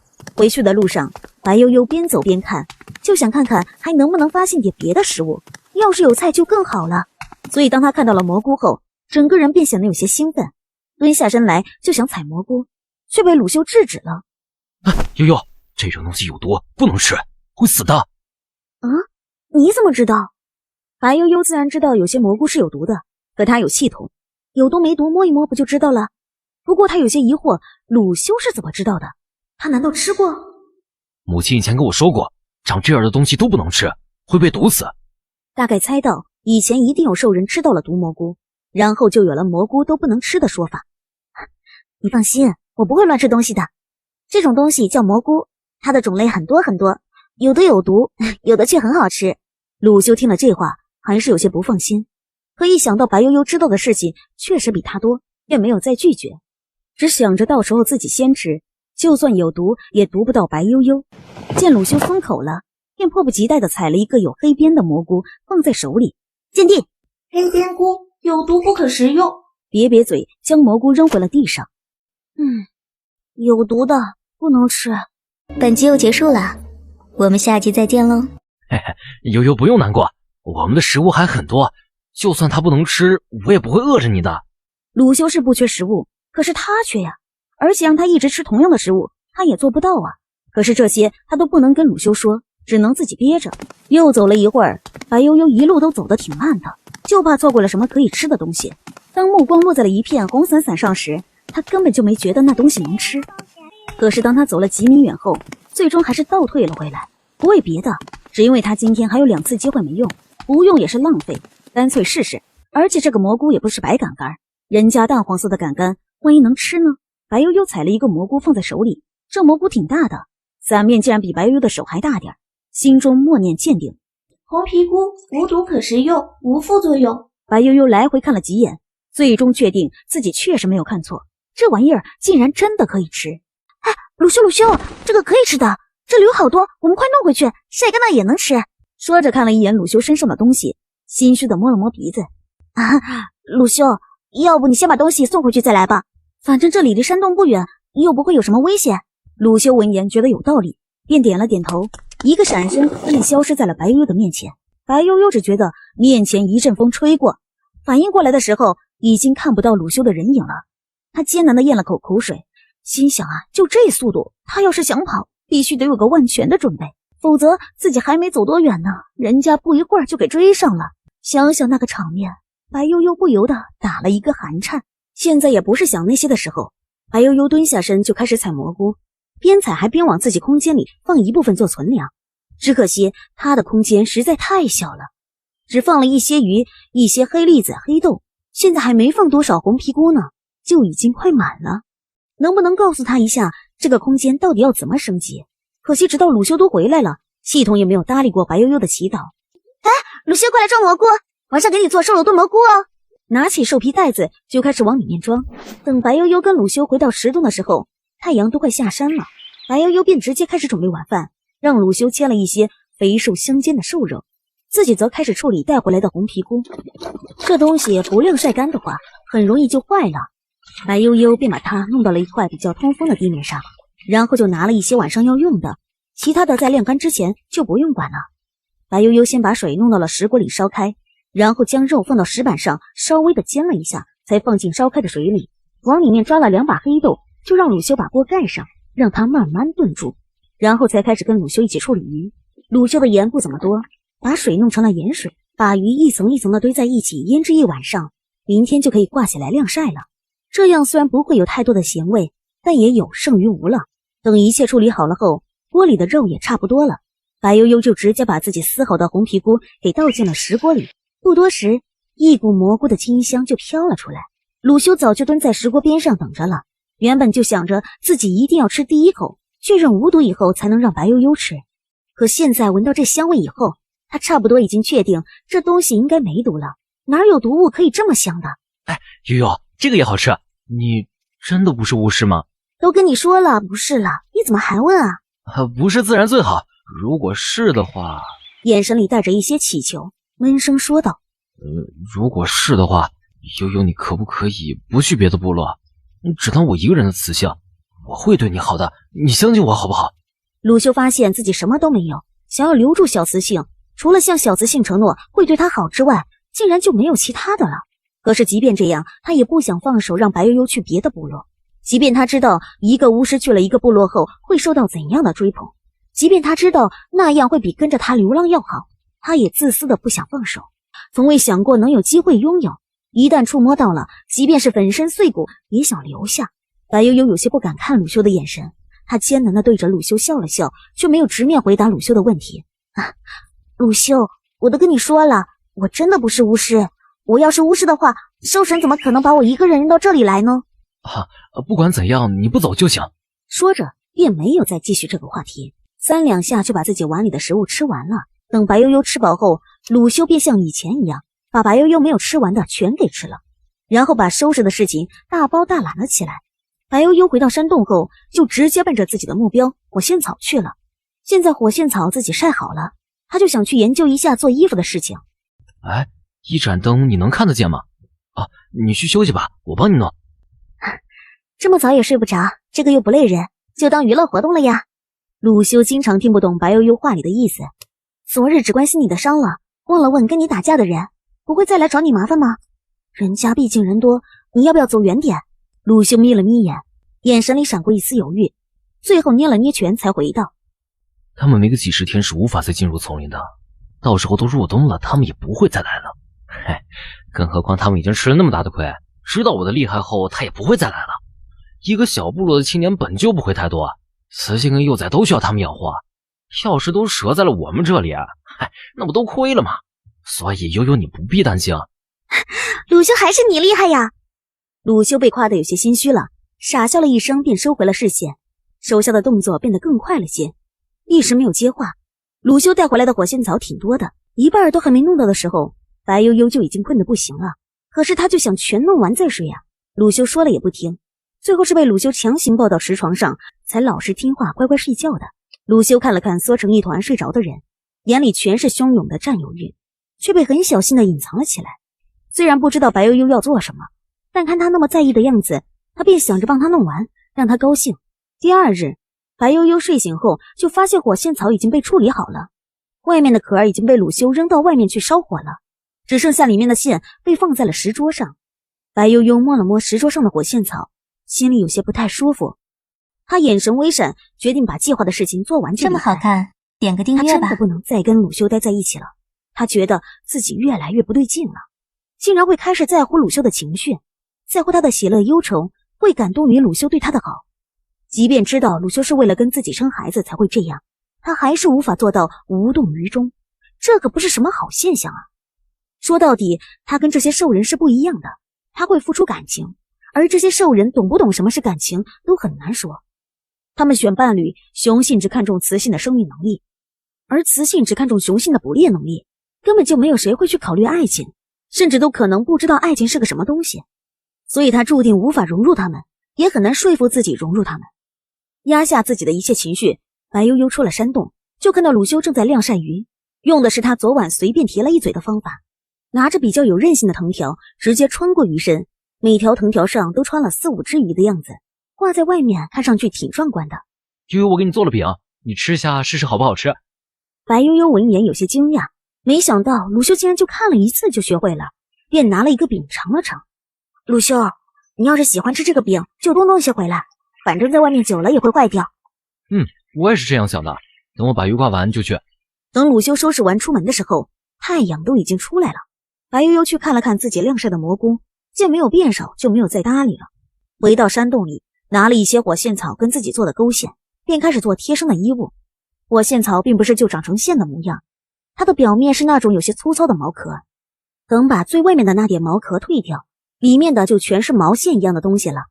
这火线草不是特别长，所以接线是一门技术活，没用多久便接出了一个线团子，最终决定先给鲁修织一条短裤，说干就干。这个时候正知道尴尬的地方，一想到那日自己看到了，白悠悠的脸就有些发烫，同时还在估摸自己得给那处留多少空间才能装得下他。鲁修一回来就看到白悠悠小脸红红的模样，看上去娇俏可人，异常可口，放下手里的东西来到白悠悠的面前，走近了才看清白悠悠手里的东西。鲁修从来没有见过这样的东西，就有些好奇，悠悠这又是在研究什么新东西啊？直到鲁修开口，白悠悠才发现鲁修回来了，尴尬的把已经织到一半的短裤放到身后，回道：你别问啊，等我弄好了再告诉你。鲁修听了这话，虽然还有些好奇，却没有再坚持询问，反正白悠悠迟早会告诉他的，他不急。时间过得很快，转眼间又过去了2天，白悠悠已经穿上了自己织的贴身衣物。用火线草织出来的衣物虽然没有棉衣那样柔软，却也差不了多少，比兽皮贴身舒服多了。只可惜啊，他的时间不多，没有那么多时间织大件儿，只能弄些里面的穿。而给鲁修织的短裤早就好了，但他却一直不好意思送出去，总觉得给异性送这种东西有些怪怪的。可如今他的脚已经完全好了，而且他的时间也很紧，要是再不走，他担心自己无法找到可以平安度过冬日的避风港，也担心自己无法找到足够的食物。虽然鲁修这里的食物很多，可他却不好意思装走，更何况他的空间已经满了，以他的体力也无法扛起重物走太远的路。看了看准备出门的鲁修，白悠悠眼里有了一丝坚决之色。本集又结束了，我们下集再见喽。最后拿出自己给鲁修织的那条短裤交给了鲁修。喏，这是给你做的裤子，用来穿的。双眼微亮的接过了白悠悠手里的短裤，可是研究了半天也搞不明白这要怎么穿。白悠悠见此，忍着羞耻感给鲁修解释了一下，然后便转过身别开了视线。不多时，鲁修就把短裤穿好了，然后兴奋的在原地跳了跳。哎，悠悠，你手可真巧啊，竟然能做出这么精致的东西来，这以后我奔跑的时候就不会被二哥打到大腿了。白悠悠闻言嘴角就是一僵，暗骂鲁修什么话都说，这让他怎么接啊？他现在只觉得羞耻感爆棚，脑海里面甚至有了一些二哥打腿的画面。白悠悠微微瞪了鲁修一眼，红着脸娇嗔道：“你不要乱说话。”鲁修刚刚有些兴奋过头了，忘了白悠悠脸皮薄的事儿。嘿嘿，哎，好，我知道了，下次我注意。眼睛亮晶晶的，就跟快要吃到糖的孩子一样。悠悠，你是怎么想到要送我节旅信物的？你是快成年了吗？白悠悠被问得一愣一愣的。什么节旅信物啊？这跟他成不成年有什么关系？他是不是做错了点什么？他现在有点懵。鲁修见白悠悠只是呆愣愣的看着他，就不回话，以为白悠悠是害羞了，也就没有强求他回答自己，只是那脸上的笑容异常灿烂。哎，悠悠你放心，我一定会找到最漂亮最珍贵的皮毛送给你，当我们节旅的信物，你等我啊。说着就转身快速拿着兽皮袋子跑了。白悠悠傻愣愣的看着消失在眼前的鲁修，只觉得自己大概做了一个大死，暗骂自己怎么没想到贴身衣物不能乱送人这一点啊！这一点从古至今都没有变过，他怎么就没想到这兽氏会不会也有这种讲究呢？这下好了，撩完就跑，妥妥的渣女行为啊！一想到鲁修回来后发现自己跑了会有多失望，他就有些心疼跟愧疚，可是他却没有细想自己这些情绪是怎么来的。愧疚就算了，为什么还会心疼？最后看了一眼自己生活了这么多天的地方，他虽然有些不舍，但是一想到鲁修的兽行，还有留下来以后就要生蛇崽子的事儿，他就是一个哆嗦。最后不敢再多想，直接头也不回地朝着一个地方走了。白悠悠没有走自己来的方向，他怕会遇到其他部落的人，特别是铁狼部落，这是他最怕遇到的了。可是他却不知道，他那2日独自行走在丛林，之所以没有遇到什么危险，不是因为他的运气好，而是因为他从野狼部落的地盘直接进入了鲁修的地盘。这块地方几乎没有野兽敢过来，而他现在所行走的方向已经渐渐进入了丛林深处，里面的各种野兽数不胜数，根本不是他这样的弱女子可以踏足的地方。白悠悠走到一个小溪边，眼神闪了闪，想到鲁修可能会跟着气味找到自己，便从空间里拿出了一个黄金果，将果汁往自己的脚上跟身上弄那些。饿了就吃一点黑栗子，脚步却一直没有停过。不知走了多久，太阳已经到了头顶。白悠悠觉得有些渴，就想弄点水喝。好在他一直顺着河走了，不用再找水了，因为有被食人鱼袭击过。白悠悠取水的时候很是小心，从空间里拿出从树洞里拿走的那个竹筒，快速装满水后便开始喝。可还没喝几口，白悠悠就听到了一点别的声响，就看到一只小牛犊子那么大的灰狼正对着他呲牙流口水。左右看了看，发现并没有其他狼后，他稍微松了一口气。可是即便只有1匹狼，他也对付不了啊！白悠悠眼神闪了闪，便从空间里拿出一条鱼朝着灰狼扔了过去。可下一刻，灰狼像是闻到了什么味道，没几口就给吃完了，然后便继续抬起头，直勾勾地看着白悠悠。白悠悠见此稍微松了一口气，虽然很不舍得，但是啥都没自己命重要啊！他又从空间里取出几条鱼扔给了灰狼，一连扔了好多条食人鱼，那条灰狼才吃饱。等灰狼走后，看了看自己的空间，发现已经空了一大半了，眼里便露出一丝委屈的神色。可这条路是他选的，他只能继续咬牙走下去。白悠悠原本以为打发走灰狼后，自己的厄运就应该结束了，却没想到这仅仅只是一个开始。点个订阅吧。还没走多远，白悠悠的视线范围就出现了2头长着獠牙的野兽。那2头野兽远远看上去跟狮子差不多大，就长得很难看，一双含着冷光的眼睛就那样直勾勾地盯着白悠悠，显然是已经发现了白悠悠。他现在即便想躲都来不及。白悠悠呆愣愣地看着这2头他从未见过听过的野兽，却不敢眨眼。他就怕他一眨眼，这2头野兽就会扑过来，然后将他吞吃入腹。白悠悠也没有再扔鱼给这2只野兽，就他剩下的那点鱼都不够给这2只野兽塞牙缝的。左右看了看，发现除了树之外，根本就没有任何的遮挡物可以让他躲藏。白悠悠近乎有些绝望，见那2只野兽已经开始慢慢靠近他，显然是自己把它当成了下一顿美餐。白悠悠没有办法，只能拼一搏，不敢多犹豫。白悠悠直接选了离自己最近的一棵大树，快速往上爬。好在他现在的这副身体状况比他原来的强很多，也灵活很多。刚坐到一根粗壮的树枝上，那2只野兽便也跑到了树下。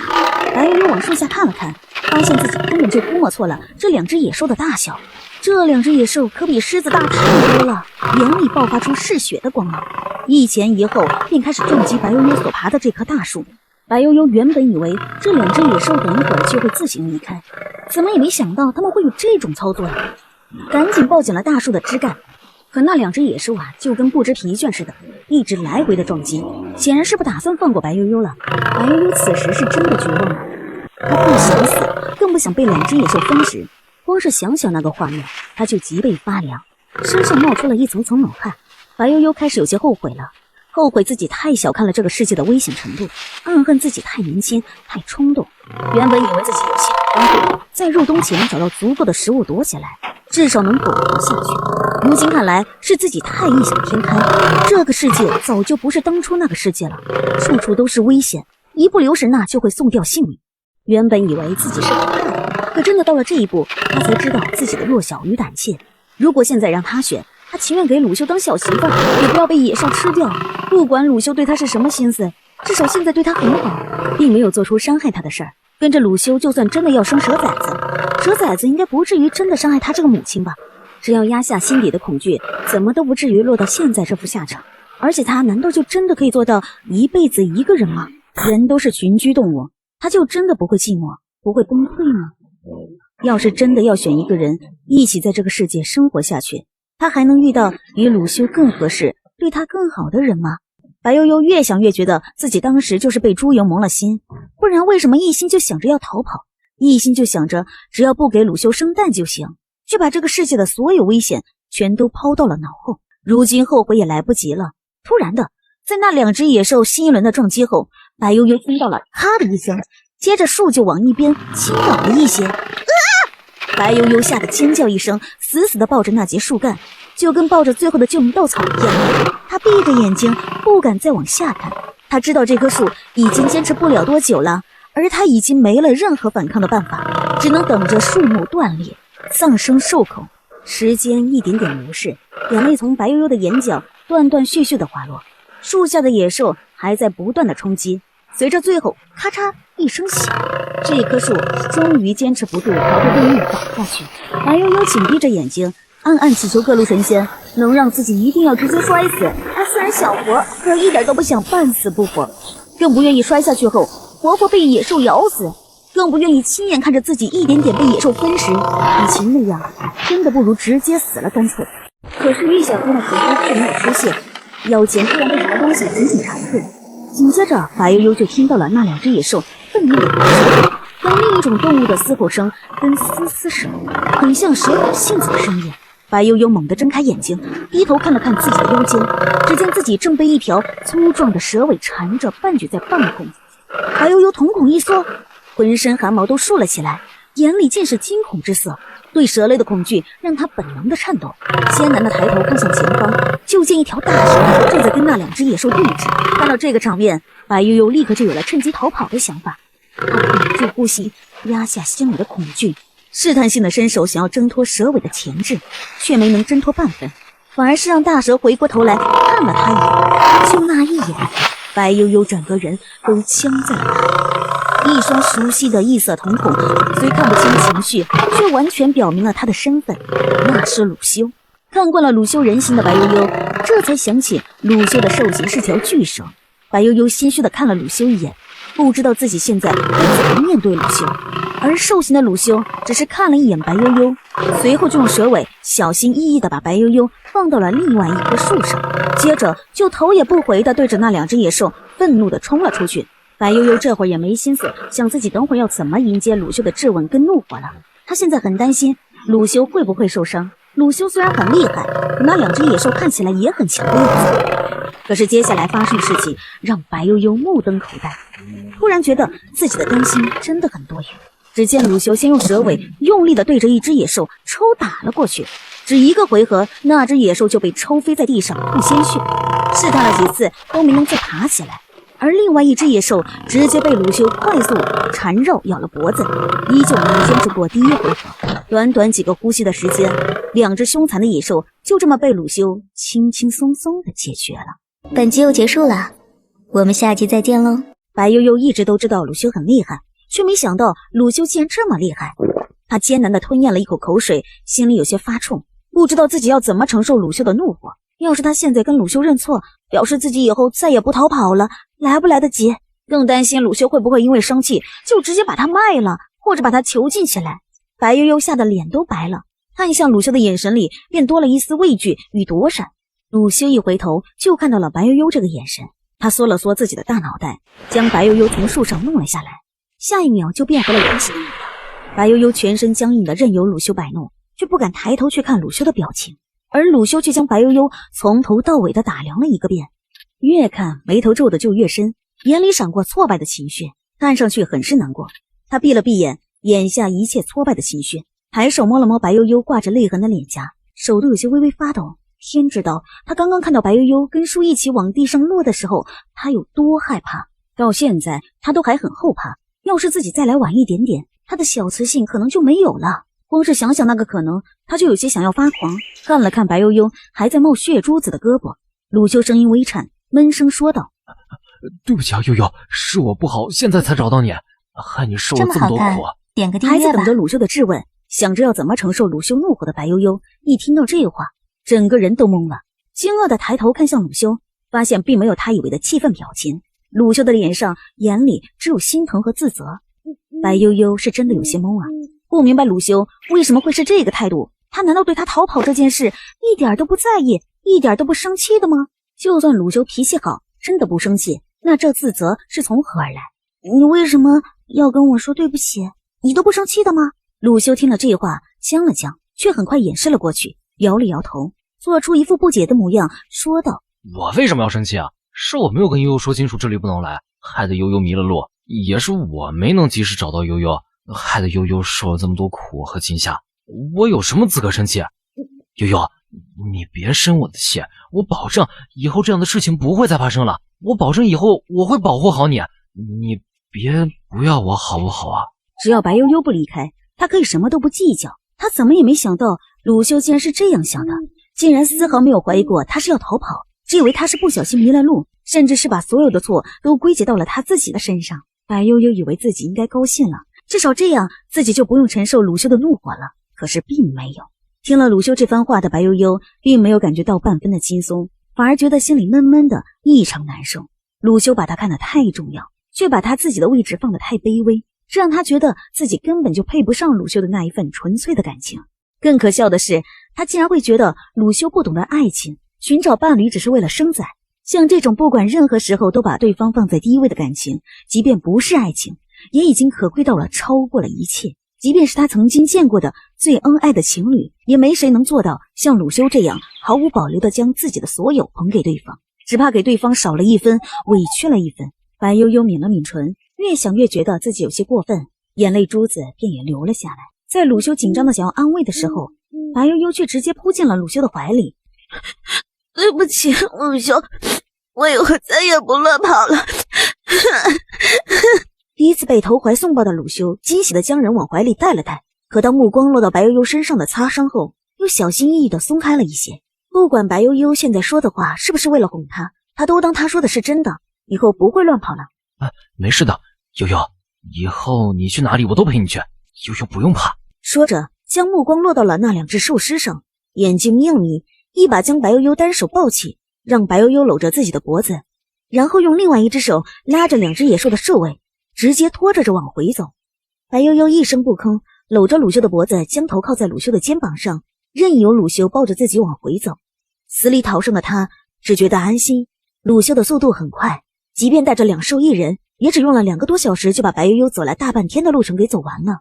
一回到山洞，直接拿出放在山洞里的食人鱼胆，开始给白悠悠处理伤口。白悠悠此时都快疼麻了，虽然都只是擦伤，可是那疼痛感可一点儿也不轻。胆汁一碰到伤口，一股清凉感就压下了那种刺痛感。等鲁修擦完了他的胳膊，要来擦他的大腿的时候，白悠悠本能的有些退缩，可最终也没有阻止鲁修的动作，任由鲁修从小腿一路向上给他擦到了大腿内侧。当大腿被触碰到的时候，脸也变得滚烫，一路红到了脖颈处。虽然不知道系统给的这具身体到底有多少岁，但是白悠悠本人可是一个刚满18还未谈过恋爱的小厨，哪里能忍受得了这样的亲近？鲁修其实也不是很好过，面前坐着的是自己的小雌性，一副乖的不行，任由他欺负的模样，谁看了都得有点邪念。可他还只能忍着，先不说自己的小雌性还没有成年，就说这一身的伤在那里，只能忍着，努力做到目不斜视，咬牙让自己保持清醒。等给白悠悠的伤口全都上好药的时候，鲁修的后背已经出了一层细汗，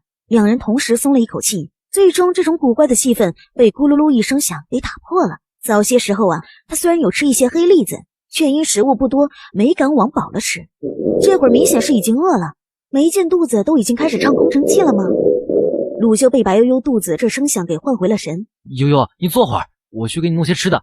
白悠悠坐在已经睡了几晚的石床上，明明才离开了半天，可他却觉得恍如隔世。现在再看这里啊，只觉得特别有安全感，哪里还有当初半点小逃离的感觉。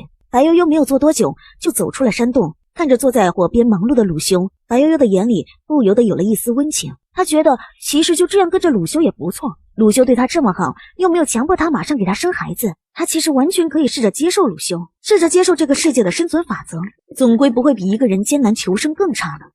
这是火狐狸的皮毛，这东西太难找了，我本想找它来送给你当节旅的信物，结果花的时间太长了些，害得你都走丢了。白悠悠顺着鲁修的视线看去，眼睛立马就亮了，只见一整块柔软的皮毛被平铺在地面上，在阳光下闪动着华丽的光泽，白悠悠只一眼就爱上了。没有哪个女人会拒绝这样一块毛皮，特别是在这种很难看到艳丽颜色的世界。用手摸了摸，入手绵软光滑，要是做成衣服穿在身上，一定又美又舒服。鲁修才终于松了一口气。在这个世界，雄性跟雌性在确定节旅之前是要互送节旅信物的，等双方都满足后，就可以找到巫师为他们主持节旅，而没有巫师的部落兽人就需要自己对着兽神祷告，然后结成伴侣。等确定白悠悠对自己送的信物满意后，悠悠，我们既然已经交换了节旅信物，那什么时候结成伴侣啊？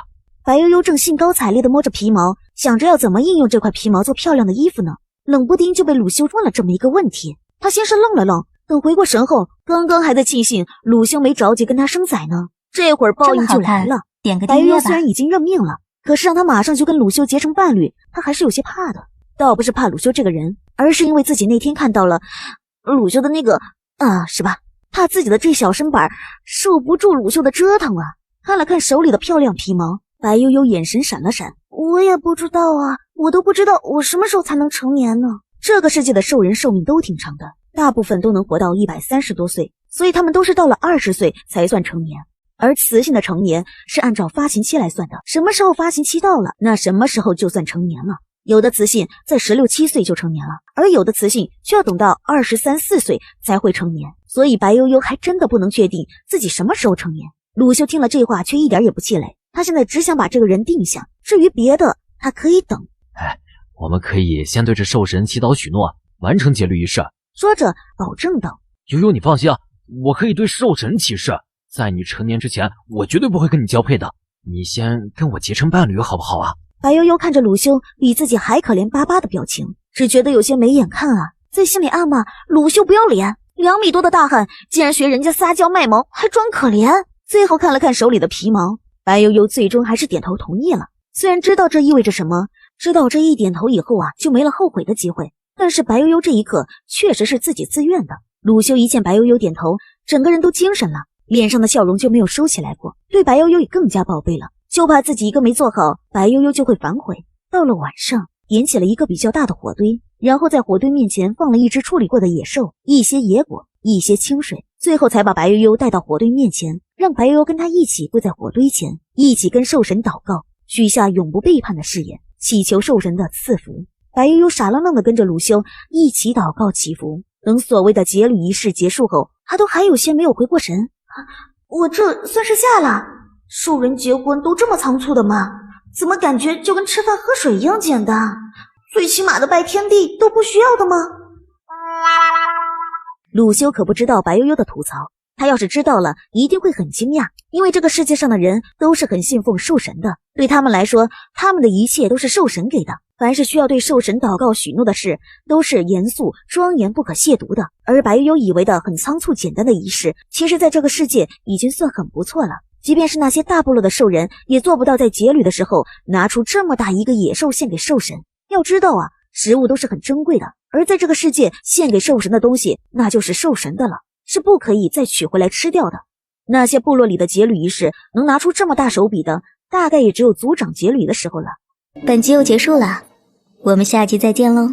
鲁修带着白悠悠回到山洞的第一件事，就是把石床上的那2块大石头给扔了。他现在可是有伴侣的人了，虽然不能真的做点什么，但是亲亲抱抱应该还可以的。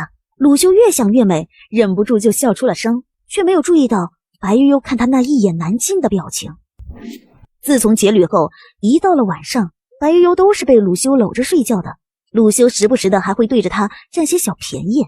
刚开始白悠悠还会有些紧张和羞耻，慢慢的在发现鲁修并不会做什么过分的事后，便放下了心来，默默在心里给自己催眠，把鲁修当成一只对着他撒欢的大狗子，什么问题都迎刃而解了。鲁修每次占完便宜就会难受好一会儿，白悠悠都不明白鲁修这到底是图啥呀，但是人家就是乐此不疲。如今白悠悠已经决定要跟鲁修在这个世界搭伙过日子了，那一些自己的想法也就开始实施了。鲁修狩猎这几天他可没有闲着，自从学会织衣服后，再忍不了一身的兽皮装了，闲下来给鲁修和自己织了好几件漂亮的衣服。家里的锅碗瓢盆也不再像以前那么粗糙，因为鲁修晚上一闲着就老是馋他，白悠悠便给他找了一点事做，比如把石锅弄得薄一点，比如用比大腿还粗的竹子做几个竹碗，比如用树干挖几个大木盆之类的呀。然后白悠悠又用剩下的竹子做了几个简易的竹筐，用来分类一些杂物。然而光是这样，白悠悠是不会满足的，他毕竟是个现代人，受过一些高等教育，尝试过舒适优越的生活，在有条件的情况下，自然不会甘心一辈子就这样住在山洞里，也很难忍受一辈子风餐露宿，食物单一。可是一些计划现在还不是实施的时候，毕竟那是要入冬了，他跟鲁修2个人不可能马上就从无到有，但是一些口腹之欲还是可以先满足一下的。等鲁修准备的食物已经足够2人过冬以后，他便开始让鲁修带着他一起去外面，想要找更多的食材，改善2个人的生活质量。白悠悠首先想到的还是黑栗子，便跟着自己的记忆，让鲁修陪他一起去多弄一些回来。来到黑栗子树下，鲁修，这就是肉层里的黑栗子了，我们多带一些回去。应了一声就直接窜上了黑栗子树。白悠悠看了看鲁修爬树的速度，只觉得人与人之间真的没有可比性。等鲁修从树上下来的时候，地上已经落了很多的黑栗子，2人便快速往兽皮袋子里面装，不多时就装了满满一大袋子。悠悠，要不要再弄一些？再弄一袋吧，煮熟了晒干应该可以当零食吃。鲁修不知道零食是个什么东西，等装满2大袋子黑栗子的时候，鲁修跟白悠悠便开始往回走，只不过稍微偏了一些路线。白悠悠还是想再碰碰运气，看看能不能找到点别的吃食。鲁修，你有没有见过手指头那么长的红色果子，或者是其他的看起来像是能吃的东西？白悠悠觉得与其自己瞎碰，还不如在鲁修这里找找线索，毕竟鲁修可是这里土生土长的人，就算不知道那些东西的用处，至少也见过吧。红色的果子倒是有一些，只是没有见过你说的那种。白悠悠闻言也不是特别的失望，毕竟都不是一个世界了，很多动植物自然也就不会是原来的模样了。那这附近有你说的那种果子吗？要是没有的话，以后外出遇到看上去可能可以吃的东西，能不能带回来给我看看？好的，以后我会注意。这附近你说的那种红色的果子好像没有，不过倒是有一种青色的。白悠悠一听这话，眼睛都亮了。辣椒不是红就是青，难道真让自己遇到了？一想到这个可能，快带我去，快带我去，我要看看。鲁修低头看了看一脸急切的白悠悠，眼里全是无奈的笑意，一副拿你没办法的样子，将白悠悠抱在自己脖颈处骑好，下一刻就变成了蛇的模样，便快速的往目的地跑去。没过多久，鲁修就带着白悠悠来到了他说的那个果子所在地。白悠悠看着眼前鲁修所说的青色果子，咽了咽口水。这东西啊，跟白悠悠原本想的辣椒一点关系也没有。如果他没看错的话，这东西更像是秋葵。秋葵是白悠悠比较喜欢吃的一种菜，那怎么也没想到竟然会这么好运。为了安全起见，他还是摘了一个放在手里鉴定了一下。青尖角无毒可食用，无副作用。鲁修，这是秋葵，是一种特别好吃的蔬菜，我要全带回去，吃不完就晒干的入冬吃。只是这里的秋葵因为一直又没有人来采摘，便有很大一片。就鲁修跟白悠悠2个人根本就要不了那么多，而且也没有那么多的时间，便先只弄了1袋子，想着明天再来弄1袋子就差不多了。可就在鲁修跟白悠悠准备离开的时候，鲁修突然将白悠悠搂进怀里，扭头冷冷地看着一个方向，先发出了一声警告的嘶吼声，然后才冷冷地说道：谁在那里？出来！白悠悠见鲁修的反应也有些紧张，小心翼翼地往鲁修的怀里靠了靠。就在白悠悠以为人跑了，或者是鲁修感觉错了的时候，年轻兽人带着一个小兽人走了出来，看着鲁修的眼里满是戒备，可当视线落在白悠悠的身上时，却满是惊愕。他倒不是因为鲁修一个流浪兽人拥有雌性而惊愕，而是因为那雌性对鲁修的态度而惊愕。当感觉到因为自己看白悠悠的时间过长，那个强大的流浪兽人已经有了想要攻击自己的意图时，他连忙移开了视线。我是木一，这是我的弟弟木二，我们都是流浪兽人，并没有恶意的。你应该能感觉得到，这里是我的地盘，你们来此是要挑衅我吗？哦不，我不是有意带着弟弟闯入你地盘的，只是因为我弟弟还年幼，实力有限，狩猎的时候根本不能带上他。我们刚来到此地，感觉到你很强大，所以就想着在你的地盘边缘找个地方落脚，以求多一分活下去的机会。点个订阅吧。鲁修闻言看了那个小兽人一眼，那个小兽人被鲁修的眼神吓得退后了一步，显然是有些怕生人。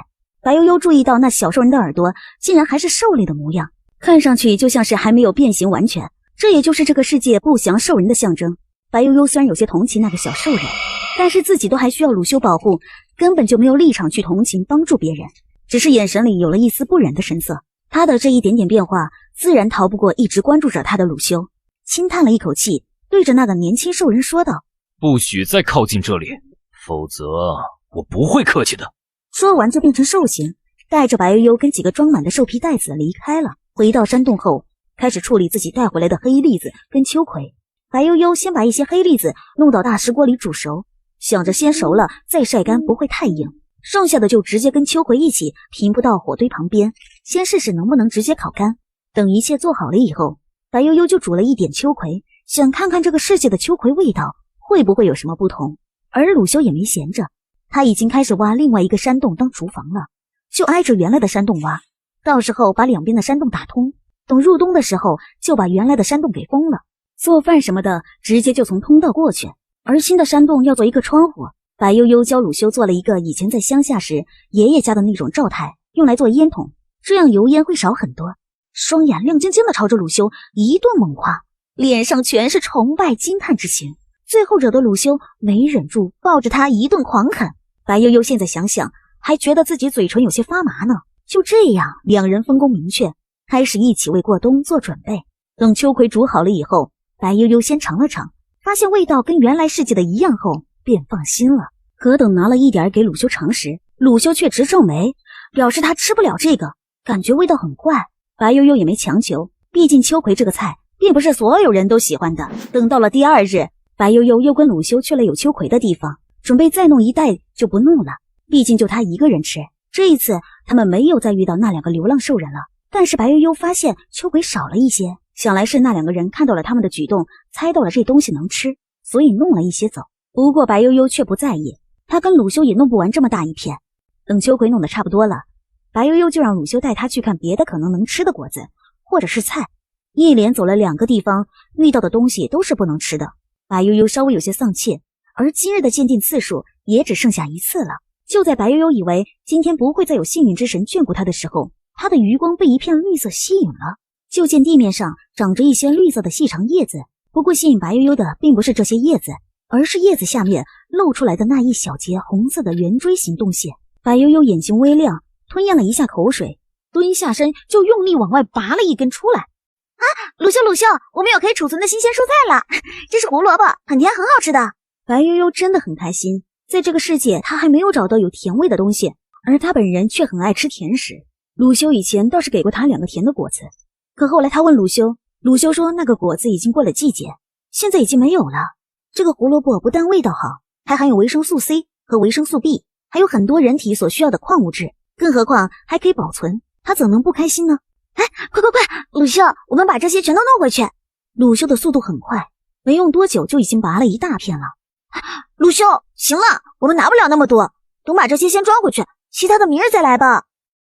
一回到山洞，白悠悠就迫不及待地将鲁修赶进了山洞，指着山洞最深处对鲁修说道：“鲁修，在这里挖一个山洞吧。”哦，你要做什么？做地窖啊！有了地窖，我们就可以储存一些新鲜可储存的新鲜蔬菜、水果之类的。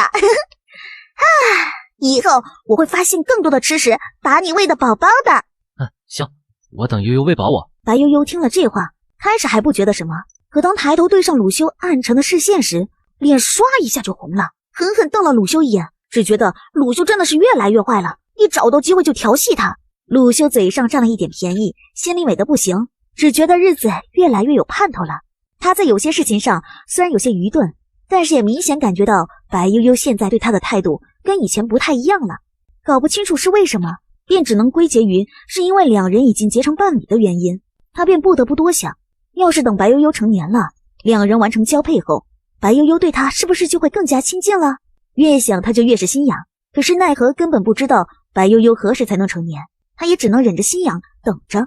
看了看面前的石壁，并开始挖白悠悠说的那个地窖。虽然不明白储存食物跟地窖有什么关系，但既然白悠悠都说了，他照着做就行了，反正这对他来说并不是什么难事。白悠悠出了山洞后，依旧觉得脸有些烫，深吸了几口气，让自己不要再去想那些乱七八糟的东西。想了想，便决定做一道红烧肉给鲁修尝尝。有胡萝卜的甜味，就算没有糖，做出来的红烧肉应该也不会太差才对。想到就做。用来做厨房的那个山洞已经挖好了，灶台也用一些粘土跟石头做好了，只是现在时间还短，白悠悠还不敢用它做饭，所以他现在还是用的以前那个临时用石头堆积起来的灶台。白悠悠先拿了10几根胡萝卜到装水的石缸那里清洗干净，洗着洗着，白悠悠最终还是没忍住用了鉴定。毕竟不是一个世界了，不怕1万就怕万一呀。要是这个东西只是长得像胡萝卜，其实是有毒的，那自己不就完了吗？反正这个鉴定机会不用也会没有，完全没有必要要省着。在心里默念了鉴定，红萝菜无毒可食用，无副作用。他决定以后要是再遇到什么其他的菜，只要是他认识的，他都会依旧用自己熟悉的名字。本集又结束了，我们下集再见喽。每次切肉，白悠悠都觉得自己好难啊，真的很想拥有一把菜刀，要是能有铁矿就好了。如果能找到铁矿，他就有机会炼出铁来做一把菜刀。白悠悠先把肉放到石锅里煮了煮，把里面的血水跟一些腥味给煮出来，没有姜蒜这些调味料，他只能先这样凑合。好在这种瘦肉比较有劲道，也比他前世吃的那些肉味美，勉强能够抵掉调味不足这一点。现在的石锅虽然薄了很多，可是做饭的时候依旧不是特别方便，因为没有把手，石锅又比较大比较重，他根本不能端起来。只是他用习惯了以前的炒锅，就会觉得有些不方便。石锅并没有铁锅那么结实耐用，烧得太烫再放东西很容易会裂开，所以每次做饭的时候他都不敢将石锅烧得太热。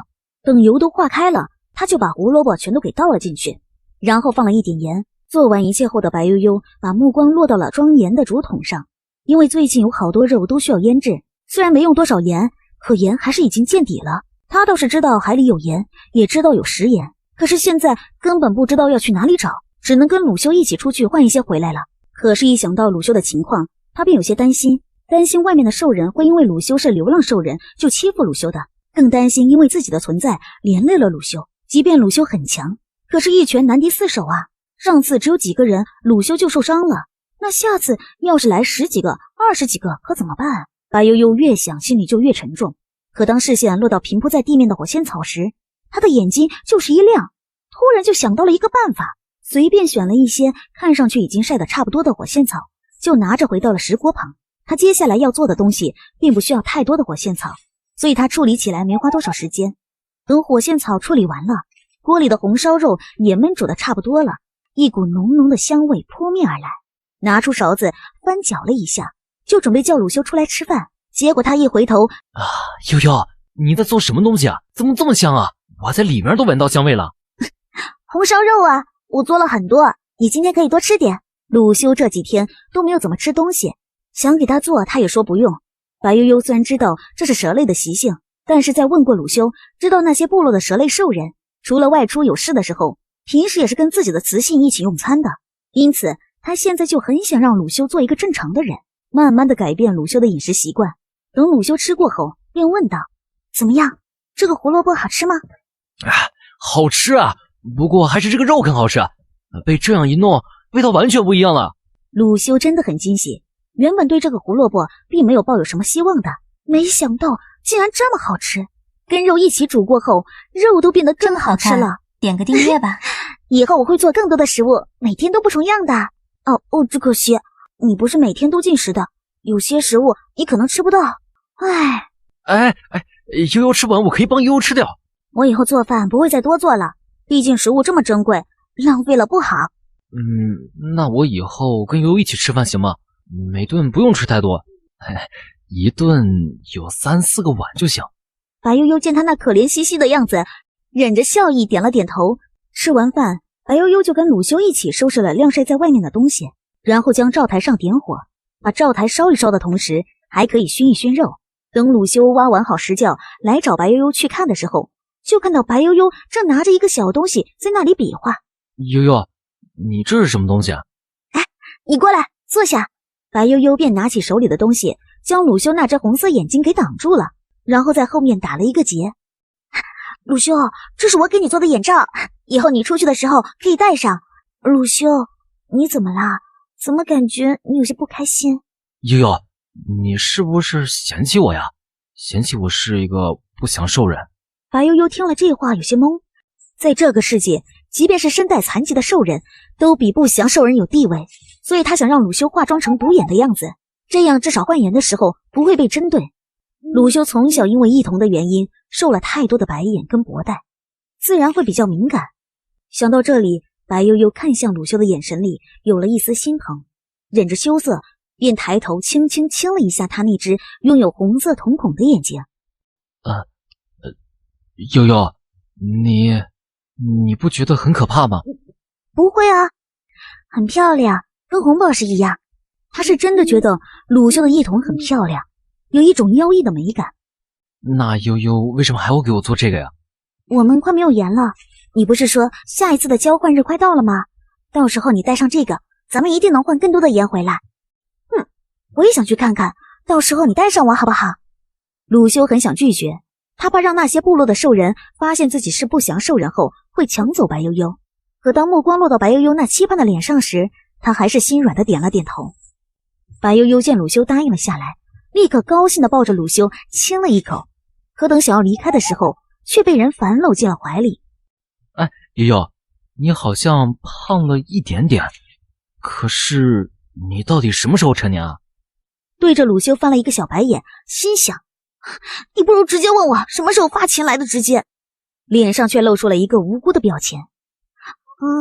不知道啊，可能还要1、2年。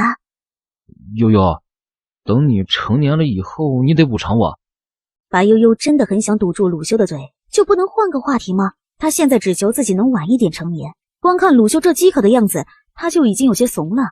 再想想自己那日无意中看到的，他就更怂了。低下头，熟练的往鲁修怀里一缩，就当自己什么也没听见。低头看了看自己怀里的人，眼里全是满足的笑意。直到第2日才想起石窖来，发现比他要求的还要大一些，便让鲁修把带回来的胡萝卜全都给放了进去，又让鲁修把一些黑栗子也放了进去。至于秋葵就没有必要了，这个菜除了晒干没有别的储存办法。最后让鲁修制作出了一个木板门，而自己则是找了一些干草，编织了一个比洞口大一些的厚草席，这样有草席跟木板的双重保护，密封的效果应该不会太差。等做完这些后，白悠悠就算是闲了下来，因为鲁修要弄更多的柴火给他过冬，这几日就没法带他出去了。白悠悠闲着也是闲着，便开始给自己跟鲁修准备过冬的棉被跟衣服。没有棉花这些东西，但是好在鲁修给他弄了不少飞禽的羽毛，用来做被子足够了。用了整整1天才将一床被子缝好，接下来就要开始给自己做衣服了。白悠悠早就眼馋那块红色的狐狸皮了，现在终于空下来了，他自然要好好的研究一下。这个世界的狐狸比白悠悠以前知道的狐狸大太多。好在白悠悠的手工不错，布料只有1块，他也不敢乱来，直到觉得差不多了，才叫来鲁修，让他跟着他在兽皮反面画的线用石刀帮他切割开。他的力量太小，切兽皮真的挺费劲的。悠悠，弄成小块不就坏了吗？还怎么做皮裙啊？等我做好你就知道了。哎呀，你先别问哦，老老实实的开始干活。等这件衣服做好的时候，已经是3天后了。怎么样，好不好看？鲁修看着一身火红的白悠悠，眼睛都直了，心脏位置又开始疯狂的跳动。在阳光下，女孩有着一头浓密的海草发，微微卷曲，薄薄的双唇如玫瑰花瓣，娇嫩欲滴，长长的睫毛微微的颤动着，清澈明亮的瞳孔此时正带着欢喜之意。鲁修从来没有见过比白悠悠更漂亮白净的小雌性。刚遇到白悠悠的时候，她浑身狼狈，脸色也不好，加上又特别瘦，看上去就跟个15、16岁的小雌性似的。可如今被她养了一段时间，看上去就跟快熟了的水蜜桃似的，让人等不及想摘下来尝尝。她以前在交换日的时候见过不少雌性，那些雌性跟雄性比起来，虽然也娇娇弱弱的，但是都没有白悠悠这么白，这么娇嫩。鲁修捏了捏自己的拳头，努力压下自己那蠢蠢欲动的欲望。很漂亮，悠悠最好看，穿什么都好看。他第一次见这种衣服，感觉比最繁荣的部落里的兽皮裙还要好看，特别是穿在白悠悠的身上就更好看了。她的小雌性果然是最漂亮，手最巧，脑袋最聪明的。你就会说好听的哄我，哼！说完便又风风火火地跑回山洞里面去了。看上去像是在赌气，可那轻快的步伐呀，却出卖了他的小开心。鲁修恋恋不舍地看着那红色的人影慢慢消失在自己的视野中，嘴角微微勾起，低下头继续处理带回来的木柴。白悠悠回到山洞后，脸都还有些红。鲁修看他的视线太直白了些，他都觉得有些烫人。只顾着吐槽鲁修的白悠悠，却没有注意到自己心脏处那不同往日的跳动速度，也没有注意到自己现在的行为像极了情窦初开的懵懂少女。他将视线落在了一块黑色的长毛树皮上，觉得自己现在做衣服已经有些经验了，便想给鲁修也做一件大衣。转眼又过去了2天，鲁修就通知他入冬前最后一次交换日要到了，他们该出发了。鲁修，我们就这样走了，没人看家，不会被偷吗？鲁修闻言笑了笑，将一块足有几百斤的顽石推到了山洞口。以前被别的流浪兽人偷过，后来我跟着气味找去把他们打了一顿，打到他们再也不敢为止。从那以后，我这片地就再也没有其他流浪兽人敢过来。那别的部落的人也不会来吗？不会。小心翼翼地看着白悠悠一眼。那些部落的兽人都觉得我们是不祥的，所以是不愿意与我们多接触了，更不会来我们的地盘。啊，那就好，这样我就不用担心食物被偷走了。说着看了看两手空空的鲁修，又问道：你不带东西吗？我们拿什么去交换盐啊？交换地不远处就有个地方可以狩猎，只是那里有种犀牛蟒的蛇很难缠，很喜欢攻击外来人员，所以很多兽人都不愿意去那个区域。白悠悠现在虽然不怎么怕鲁修的兽行了，但是对其他蛇类还是本能的畏惧。悠悠别怕，我已经连续去了好几年了。我本来是蛇类兽人，那犀牛蟒不会主动攻击我的，我只需要找到一只落单的，很快就能把它解决带走。而且我在那儿有个神秘山洞，那地方有一股很难闻的味道，所有没开枝的蛇类都不敢过去，即便是我在那里也会有一些不舒服。到时候你躲在那里不会有事的。原本听到有蟒蛇时，白悠悠还有些退缩，可听到了后面这话后，他立马来了兴趣。本集又结束了，我们下集再见喽。能被蛇类畏惧的东西，他首先想到的就是硫磺了。硫磺可是个好东西啊，可以驱虫，外用还能止痒，对一些皮肤病也有用处，好像还有壮阳的功效。想到这里，白悠悠偷偷瞄了一眼站在自己旁边的鲁修，这功效绝对不能让鲁修知道，绝对不能。对了，蛇的交配时间是多久来着？白悠悠莫名其妙突然就想到了这个问题，表情瞬间便凝固了下来。悠悠，你要是实在害怕的话，那我们就不去了，我们再想别的办法。他有些尴尬地眨了眨眼。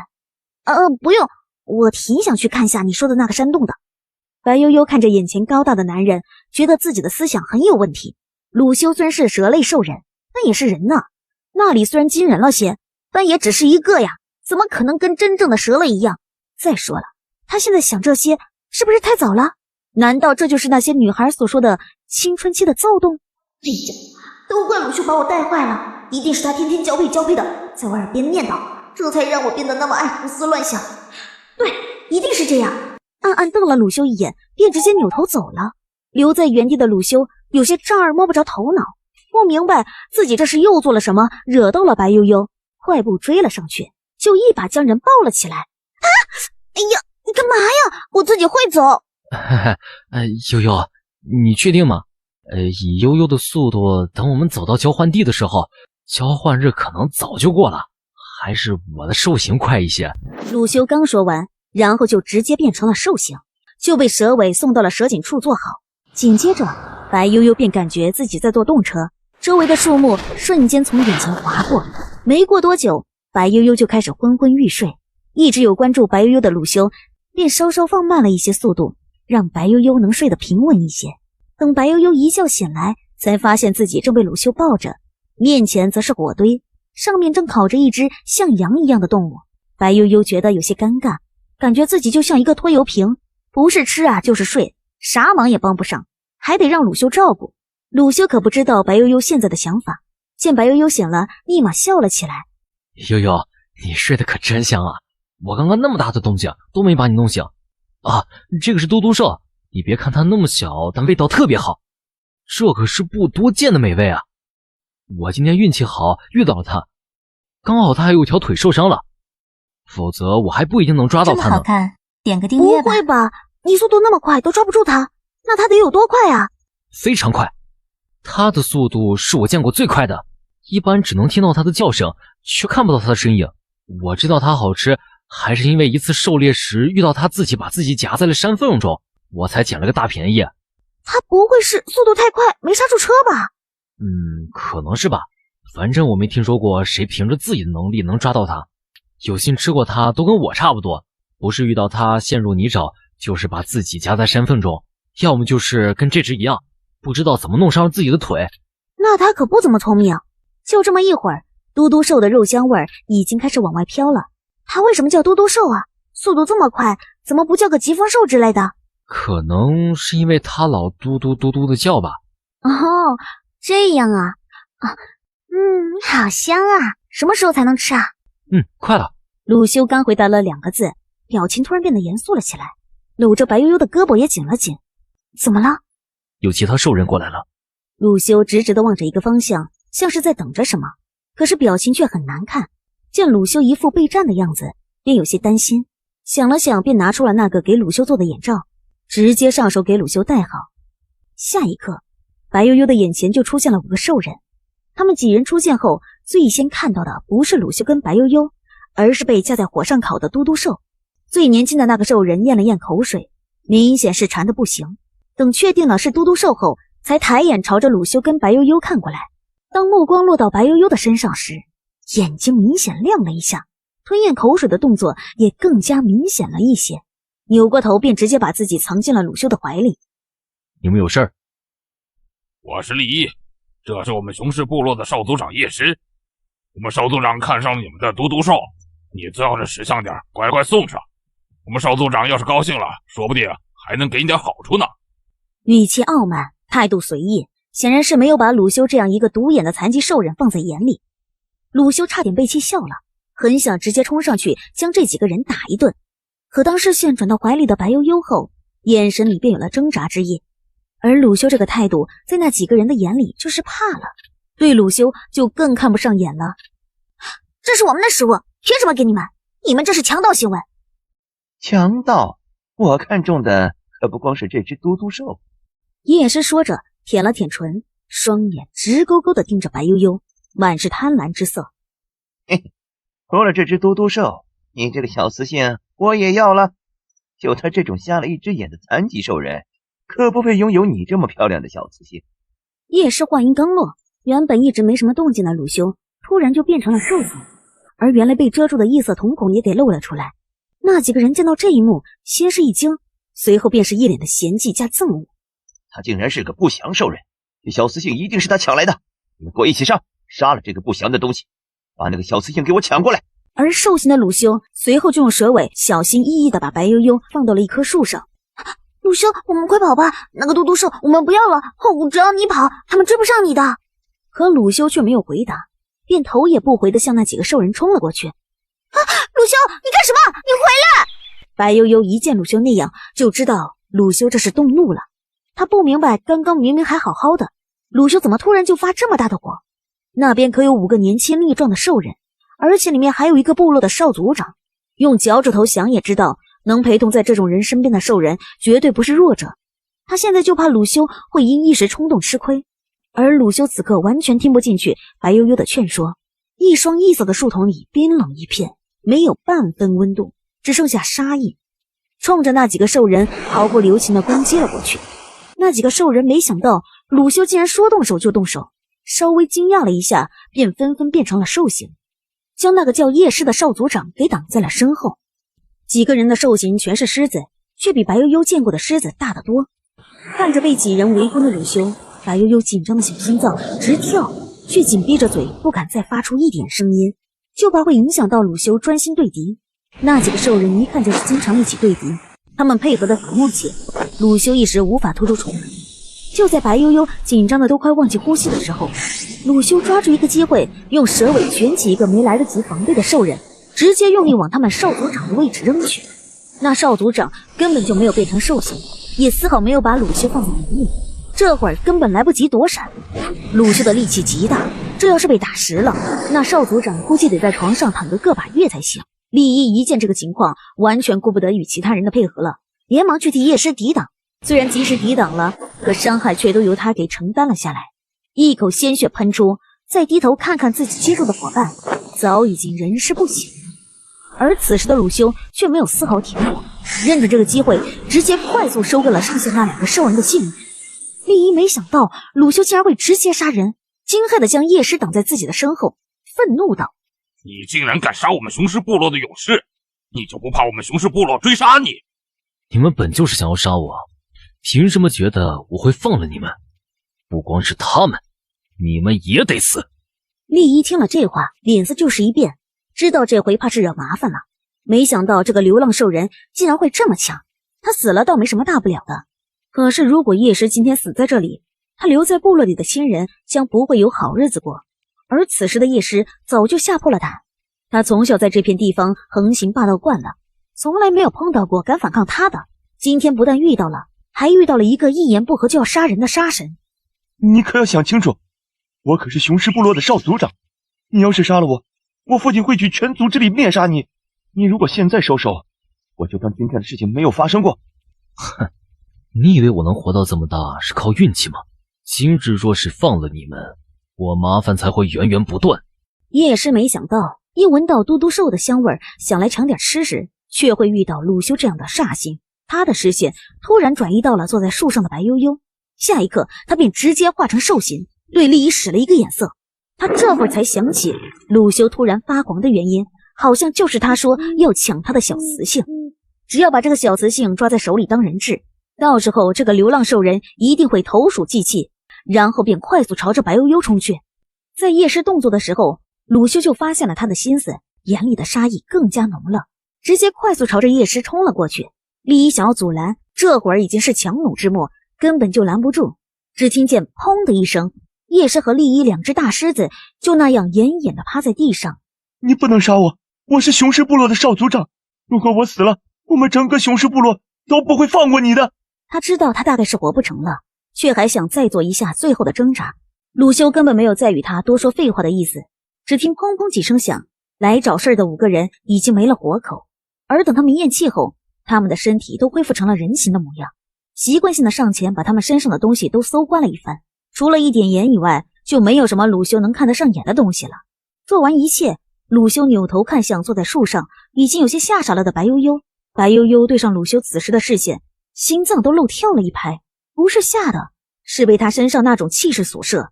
即便鲁修很快就收回了那种杀伐之气，可白悠悠却把那一刻的鲁修刻印在了心里。鲁修看了看地上的尸体，再看了看脸色变幻不定的白悠悠，有些紧张，也有些害怕。他怕白悠悠看到他狠绝的一面后会怕他，会躲避他，更怕他会不要他。抿了抿唇，有些紧张的伸出双臂。悠悠，我会接住你的，你跳下来好不好？语气里带着小心翼翼的祈求意味。他浑身紧绷，就等着白悠悠做选择。如果白悠悠因为这件事变得推拒他，甚至是再次想要远离他，他真的不知道自己会不会做什么可怕的事情。但是他能确定，非常确定，他绝对不会放人离开，除非他死。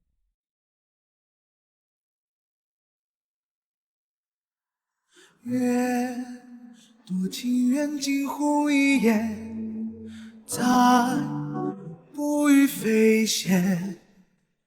一瞥间，荼蘼金鳞初见，心难自偏。风缠绕一枚碎云卷，梦黑影阑珊。只眷恋，错把心思为情关难全。忽越此间，磨灭天地三尺间。本集又结束了，我们下集再见喽。悠悠，我会接住你的，你跳下来好不好？鲁修话刚说完，他就直接从上面跳了下来，下一刻就落入了一个完全温暖的怀抱。鲁修将人搂进怀里，没有松手的意思。他本来已经做好了被惧怕、被厌恶的准备，却没想到怀里的这个人好像对他的凶恶一面毫不在意。他低下头蹭了蹭白悠悠毛茸茸的头顶。悠悠，你不怕我吗？不怕呀。他以为白悠悠其实是怕的，所以不敢跟他表现出来。悠悠，你别怕我，我不是喜欢杀人，我只是为了能活下去，我也只是不想失去你。白悠悠被鲁修的话从沉思中给拉了回来，知道鲁修大概是误会了什么。他其实早就应该知道，像鲁修这样的流浪兽人不可能会是一个无害的小白花，这个世界的生活环境以及他的流浪兽人身份都不会允许他纯良无害。而自己之所以到现在才看到鲁修这凶狠的一面，完全是因为鲁修在自己面前收起了他所有的锋芒。我真的不怕你，我也不知道为什么，明明应该害怕才对啊，可是我就是不怕你，可能是因为你对我太好的原因吧。鲁修没有想到会是这样的一个回答，看着白悠悠那副认真的小模样，就有些手痒，捏了捏拳头，忍下心里的那一点痒意，眼神微闪，觉得现在是个坦白的好机会，便低着头，露出一副做错了事的心虚模样。悠悠，其实有件事情我骗了你。啊？什么事儿？我上次跟你说，我只是打伤了那几个攻击我的人，其实我是骗你的。鲁修说着，偷偷地打量了一下白悠悠的神色，见他没有要生气的样子，便鼓起勇气继续说道：其实那次跟这次一样，我没有留活口，我不想让别人知道你的存在，我害怕会有人跟我抢你，更害怕你会嫌弃我是流浪兽人的身份，更愿意跟别的兽人去部落里生活，我怕我留不住你。鲁修不是为了哄白悠悠才这么说，他是真的怕。从第一次见到白悠悠开始，他就认定了白悠悠，可是他的身份让他自卑，让他沮丧，也让他惧怕。这么好看，点个订阅吧。而白悠悠已经有了疑似逃跑的行为，虽然他装作不知道的样子，但是他知道那次的白悠悠不是走丢，而是选择了逃跑，选择了从他的身边逃离。他很痛苦，不明白为什么会这样。他明明已经想尽了办法去对他好，他为什么依旧不愿意跟他在一起？明明在他出门的时候，白悠悠还送了他节旅信物，没有人知道那时的他多高兴，也没有人知道当他回来时看到空空如也的山洞时有多难过。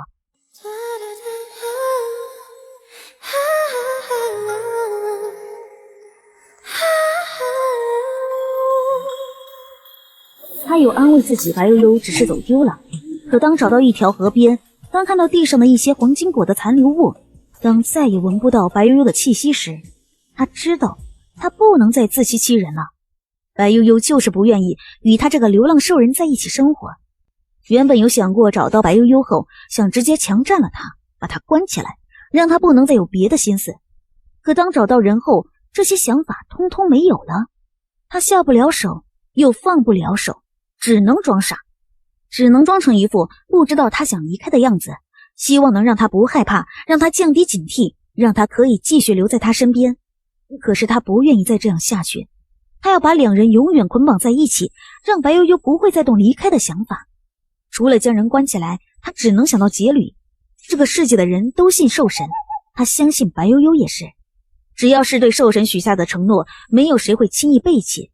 好在白悠悠没有拒绝他，好在从那以后，白悠悠也没有再有要离开他的意思。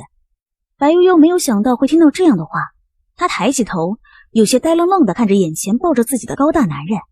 她没有想到鲁修竟然一直这么没有安全感，听着鲁修类似于表白的话，她却没有半点害羞的感觉，反而心里还有些酸酸的，像是心疼，又像是别的，反正心里闷闷的，很不是滋味。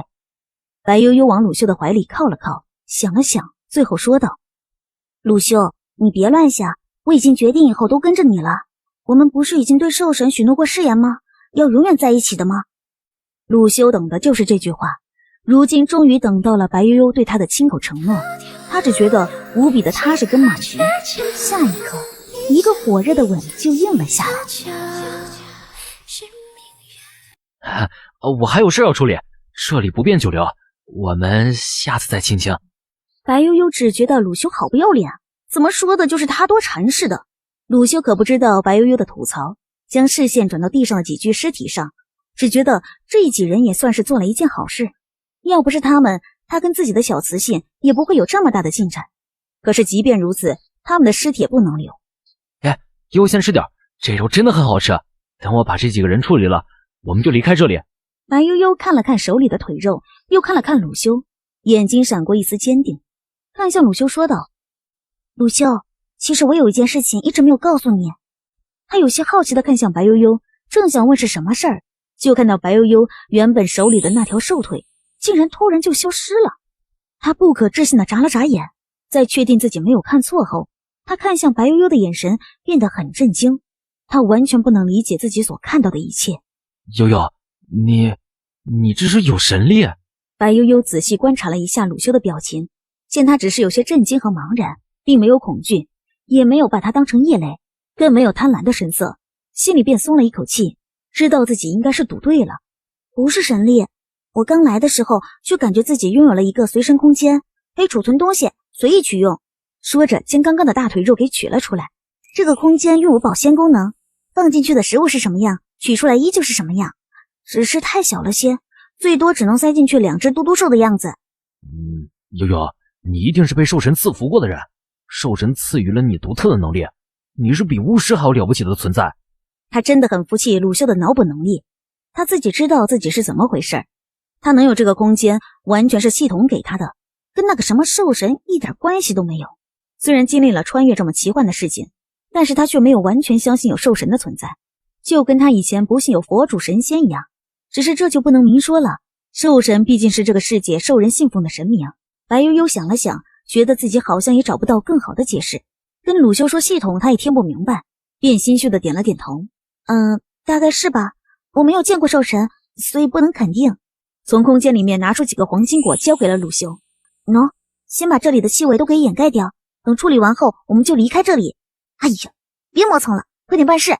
鲁修听到这话傻笑2声，将手里剩下的嘟嘟兽肉全交给了白悠悠，看着他收进空间后，才转身便屁颠屁颠的干活去了，然后拿出黄金果几碎，将这里的气味全都隐藏了起来。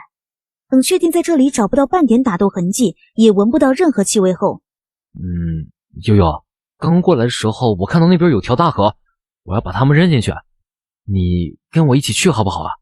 得到白悠悠的同意，快速离开了。没多久，白悠悠的视线里便出现了一条大河，水流很急，是个毁尸灭迹的好地方。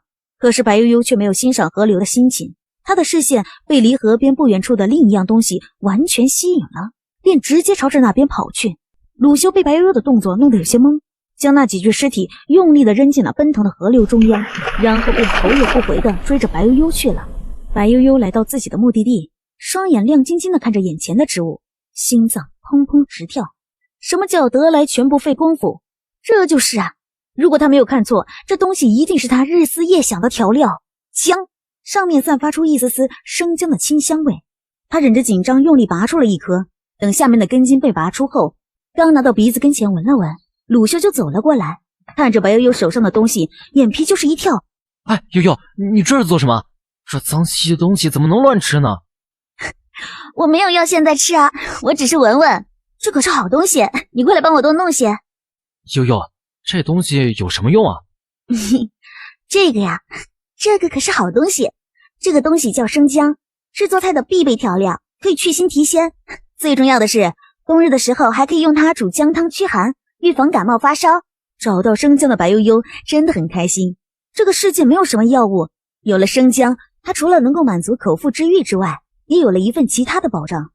悠悠，你以前的部落是什么样的呀？部落里的人都懂这么多吗？说着抿了抿唇，最终问出了那个他最不想也最害怕问的问题。你会想你的家人吗？白悠悠听到了这个问题，眼里闪过一丝难过的情绪。鲁修，在这个世界上，你应该是我唯一的家人了。他现在只有鲁修了。本集又结束了，我们下集再见喽。悠悠，我们是家人，是唯一的家人吗？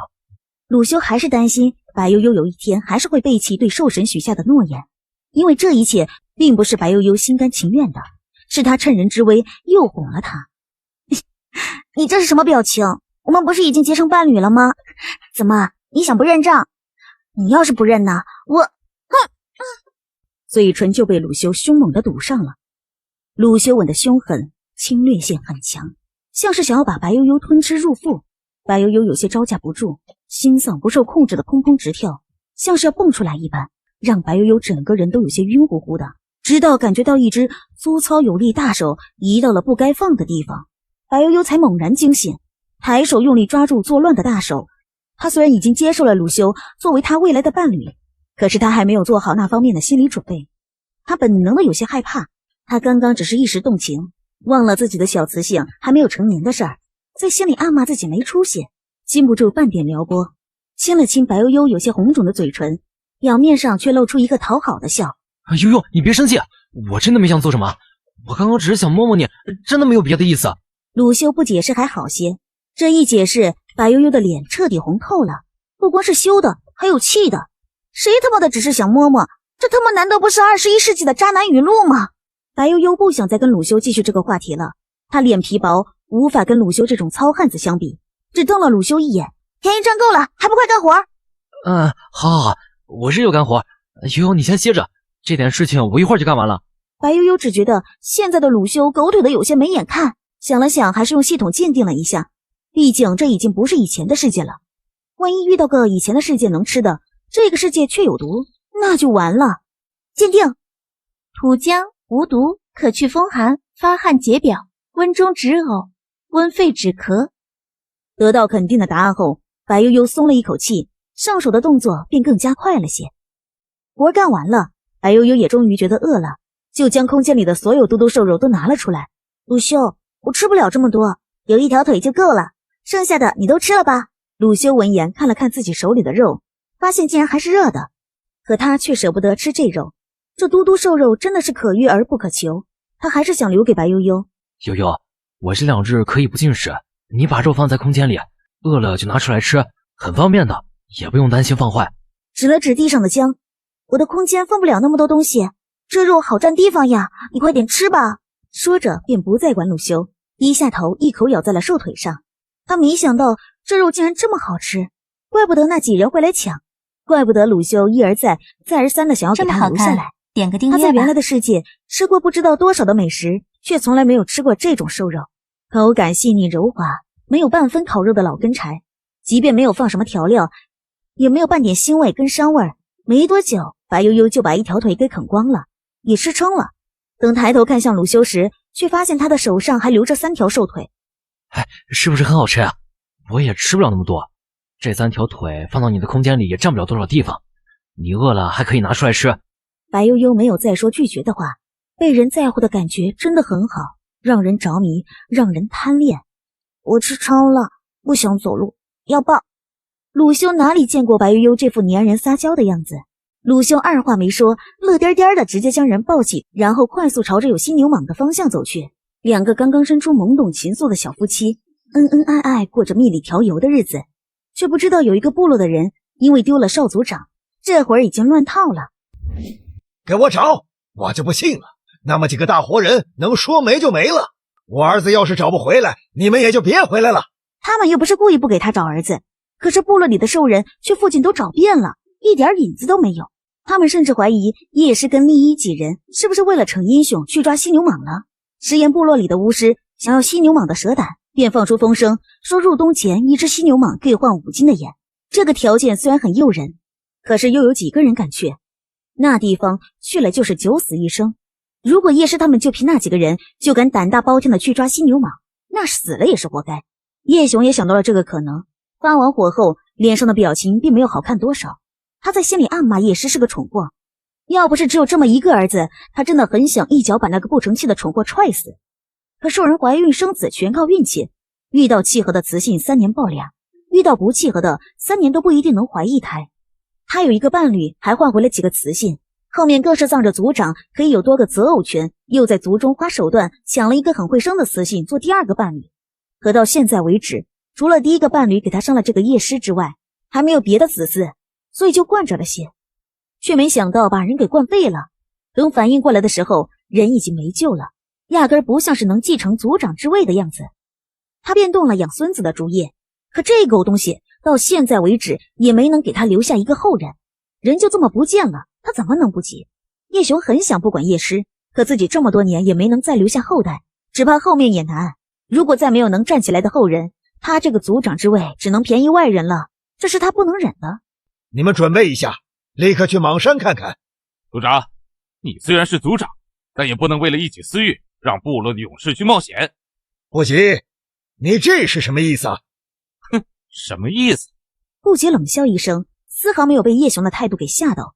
他可是部落的第1勇士，下一任族长的首位人选，在族中人的眼里，那个所谓的少族长就是个笑话，可又因为叶氏的存在不得不忍。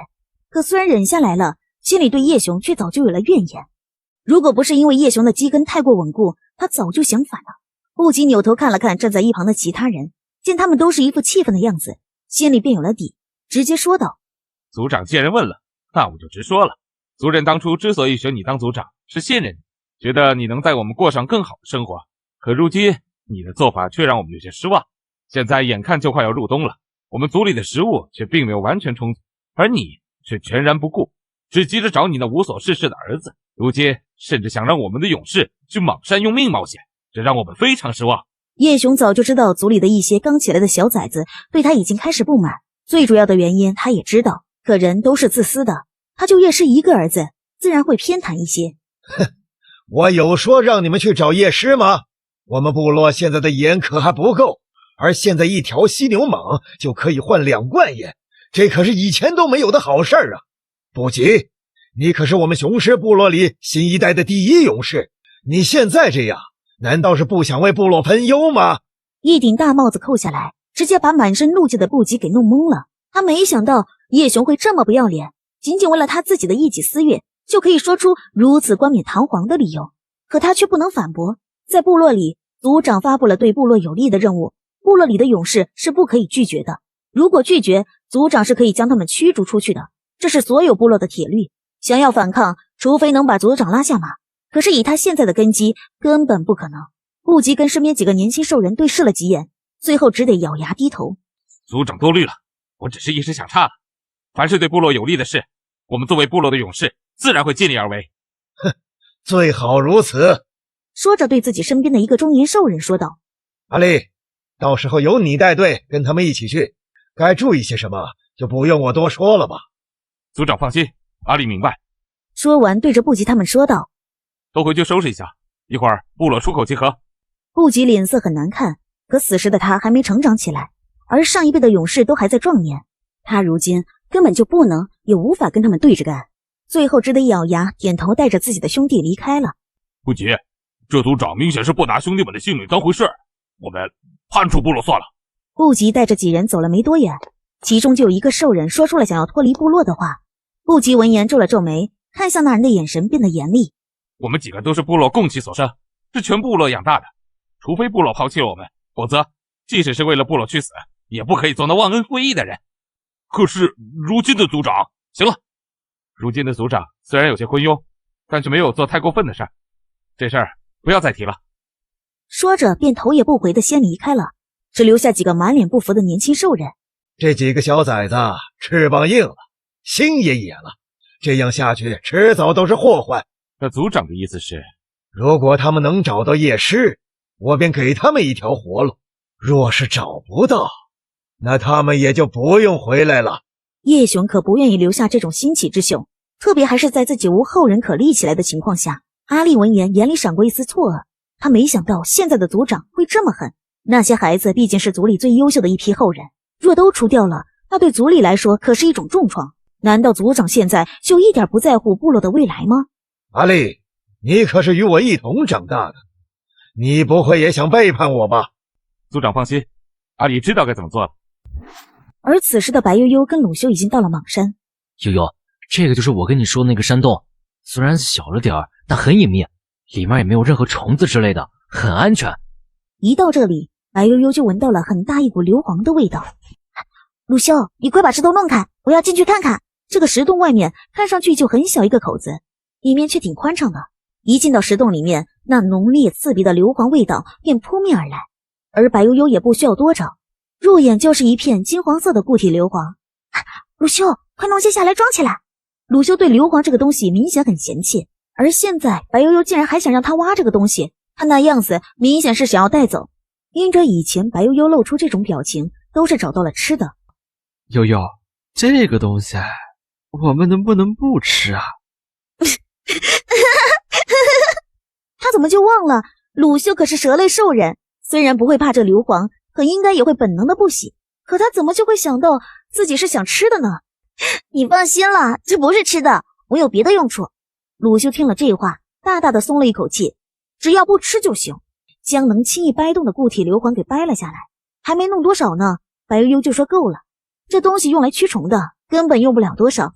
它的空间要是足够大的话，它可能还会多存一些。那悠悠你在这里等我一会儿，饿了就吃点毒毒兽肉，我会快些回来。那你小心点，别忘了我还在这里等你。放心，天黑之前我一定会回来的。在用石头堵山洞的时候，鲁修犹豫了一下，最终留下了一个能让白悠悠爬出去的小洞，只是用一块白悠悠也能推开的石头遮挡了一下。本集又结束了，我们下集再见喽。等鲁修走后，白悠悠看着鲁修给他留的生路。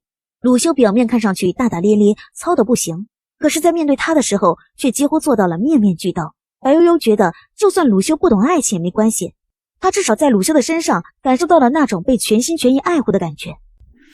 鲁修此时只想快点找到犀牛蟒，免得让白悠悠等久了害怕。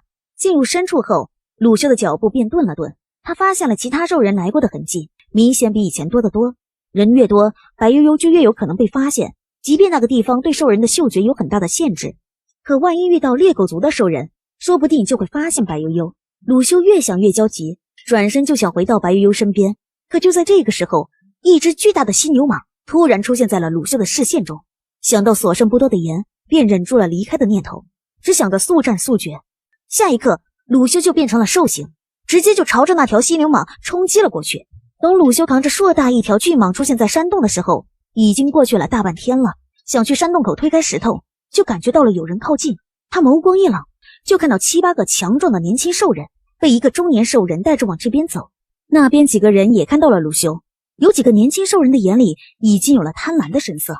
那是个流浪兽人，能毅然击杀犀牛蟒，绝不是善茬。不要多事。布吉说的没错，妹子，你要多跟布吉学学，做事之前多动动脑子。我们虽然人多，也没有把握能全身而退。要是这流浪兽人拼命抵抗，到时候带上你们几个同归于尽，可就不划算了。这几个人正是雄狮部落里那几个人。布吉看了鲁修几眼，前面那位，你的犀牛蟒换不换？鲁修听了这话，眯了眯眼，他一眼就看出这几人跟叶师那几人属于同族。你想拿什么换？我们雄狮部落愿用3只巨齿虎换你这只犀牛蟒，你看如何？按照以前的行情，一只巨齿虎可以换将近半罐的盐，而一只犀牛蟒也只能换大半罐的样子。可这人竟然愿意用3只来换。鲁修可不是那种只长肌肉不长脑子的兽人，他只需要想一想蟒上的异常情况，跟不及异常大方的举动，大概就能猜到外面应该有人在高价收犀牛蟒。哼，你莫不是拿我当傻子？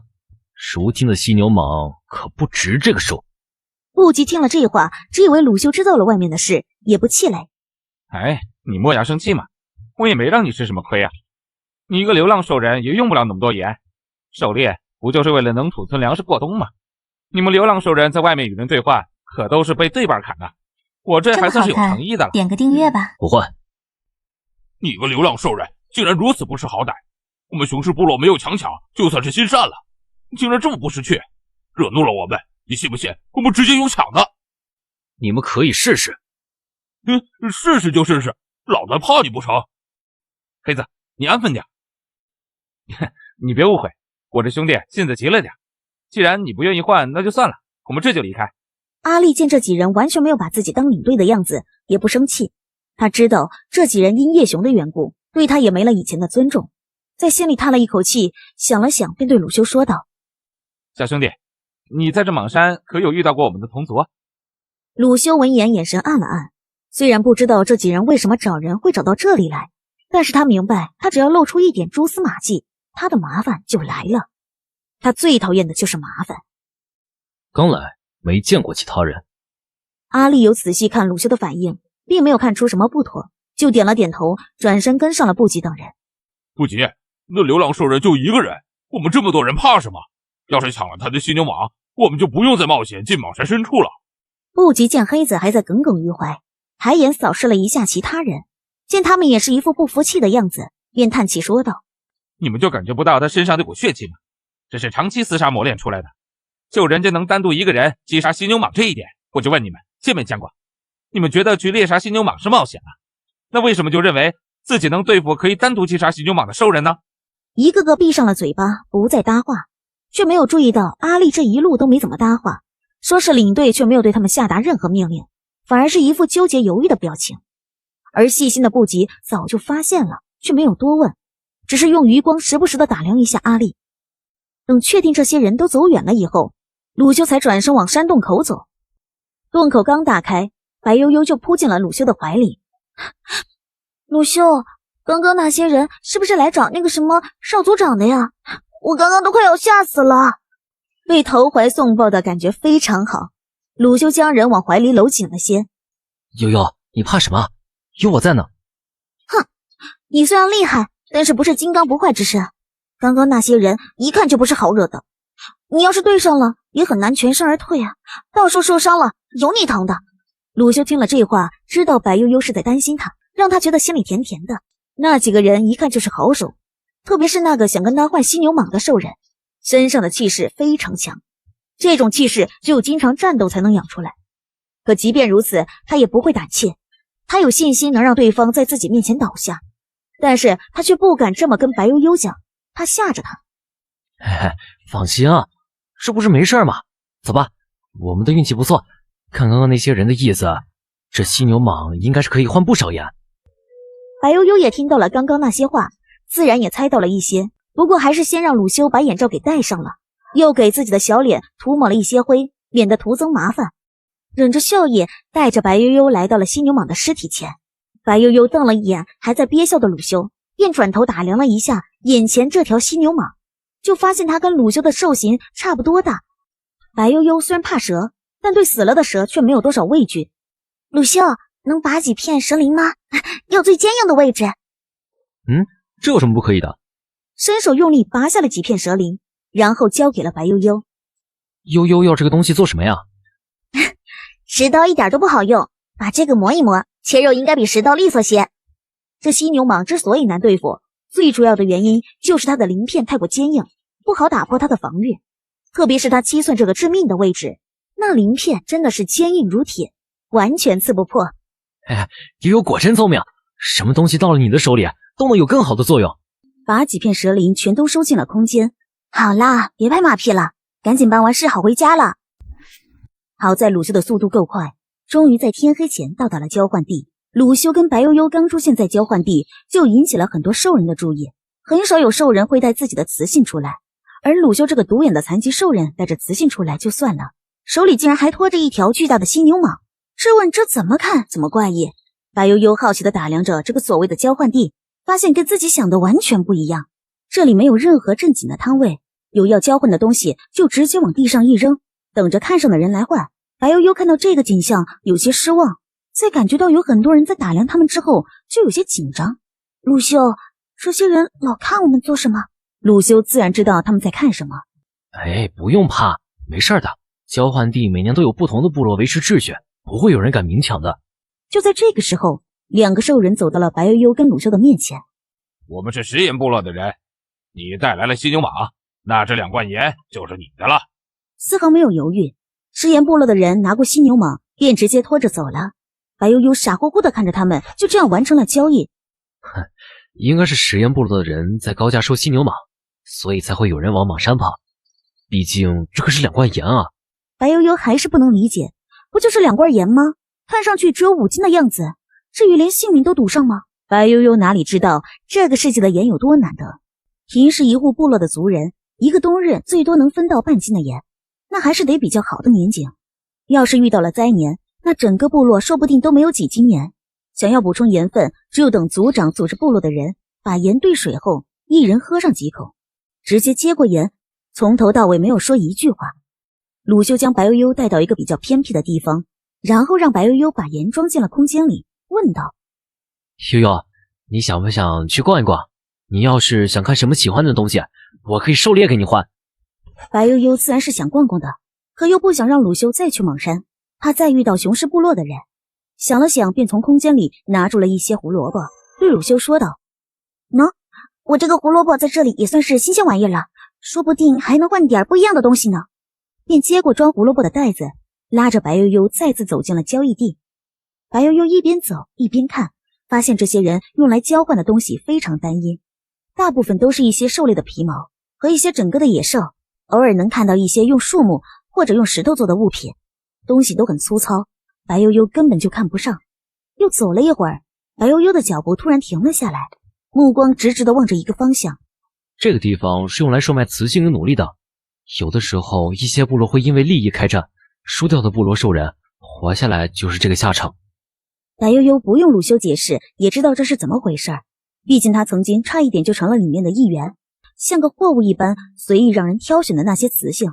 白悠悠的眼里闪过了一些后怕，只差一点点，他就成了他们其中的一员了。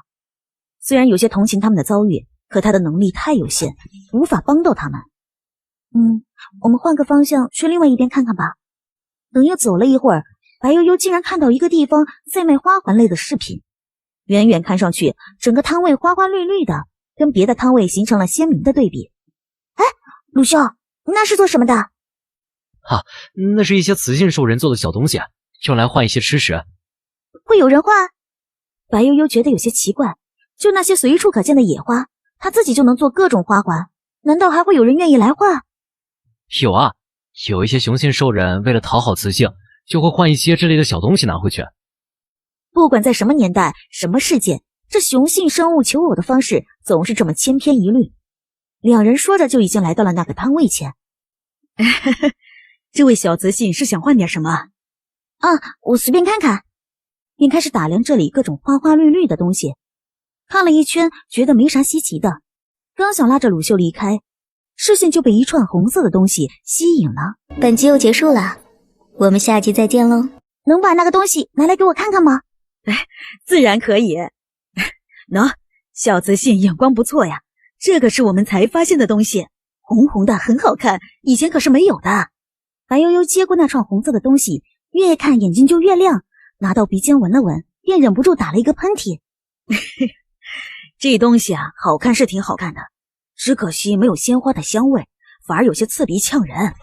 他要是没看错，这可是他心心念念的辣椒啊！丝毫没有犹豫，直接在心里默念：静定，欢月胶，无毒可食用，注：多食易上火，易腹痛。这个东西你还有多少？还有几串。喏，小雌性，这些你要是都要的话，用2斤兽肉来换就行。白悠悠听了这话有些尴尬，2斤肉确实不多，可他现在只有嘟嘟兽的肉，还是烤熟了的，而且他也舍不得。我们的肉已经换完了，不过我有其他可以吃的东西，味道很好，保证你没有吃过。生吃、煮熟吃都可以，你先尝尝。那中年雌性闻言有些好奇，就先咬了一点点，感觉到了一丝丝甜味后，眼睛就亮了亮，全都放进了嘴里，咬得嘎嘣嘎嘣脆。怎么样？换吗？换，7个这个果子，这些红串串就都给你。在要离开的时候，那个中年雌性问他胡萝卜在哪里找到的，他自然不会说实话，不是为了藏私，而是因为那里离他跟鲁修的家太近，随便找了一个借口就将人打发了，高高兴兴的拿着辣椒串跟着鲁修离开了。悠悠，这是什么东西啊？看把你高兴的。我当然高兴了。白悠悠见四下无人，便将辣椒全都给收了起来。这是辣椒，一种蔬菜，也是一种不可缺少的调味品。不过这里就这么点，我只能让你尝尝味道啊，其他的得留着做种子。鲁修听得云里雾里的，但有一点还是听懂了，那就是他只能尝一点点味道。白悠悠又跟着鲁修随意的逛了逛，又用胡萝卜跟其他雌性换了一些果子跟野菜，就没有再看到什么可以食用的东西了。而且他带的胡萝卜已经用完了，就算有想换的，也没有东西跟人换，他也不想让鲁修再去莽山了。不过白悠悠已经很满足了，他这回换了2种果子，一种是青色的，有点像梨汁，被这里的人称为青果，还有一种紫色，被这里的人称为紫果。剩下的一些野菜就通通被称为野菜，并且没有分类，全都放在一起，看上去应该有3、4种。白悠悠今日还有2次鉴定机会，就随意鉴定了2种，想着自己以后在外面可能会遇到，至于其他的等过了今日再鉴定。鉴定无菠菜无毒可食用，一叶青无毒可食用，根茎可入药，有退热的作用。点个订阅吧。没想到自己竟然这么好运，换个菜还能找到退烧的药材，这可是救命的宝贝。悠悠，还要再逛一逛吗？不了，我们回去吧。鲁修刚想变成兽形带白悠悠回家，就感觉到有人在不怀好意的窥视他们，伸手将白悠悠带到了自己的怀里，视线冷冷的看着一个方向。小子，耳朵挺灵啊！不想死就给我滚！嘿嘿，一个独眼还好大放厥词。嘿嘿，你个残疾兽人竟然也敢带着小雌性单独出来，这不就是在给我们兄弟几人送伴侣吗？我们要是不笑纳了，怎么对得起一片心意？哈哈，兄弟几个，觉得我说的对不对？大哥说的没错，你这不就是给我们兄弟几个送伴侣吗？对对对，正好就要入冬了，我们兄弟几个正缺一个暖床的。留下小雌性，你自己离开，我们给你一条活路。白悠悠听了这些污言秽语，气得小脸涨红，别过头往鲁修的怀里躲了躲。鲁修低头看了白悠悠一眼，等再抬眼看向对面的人时，眼里刚刚那点温情便消失得无影无踪，便直接化为兽形，用蛇尾把白悠悠送到一个大石后面。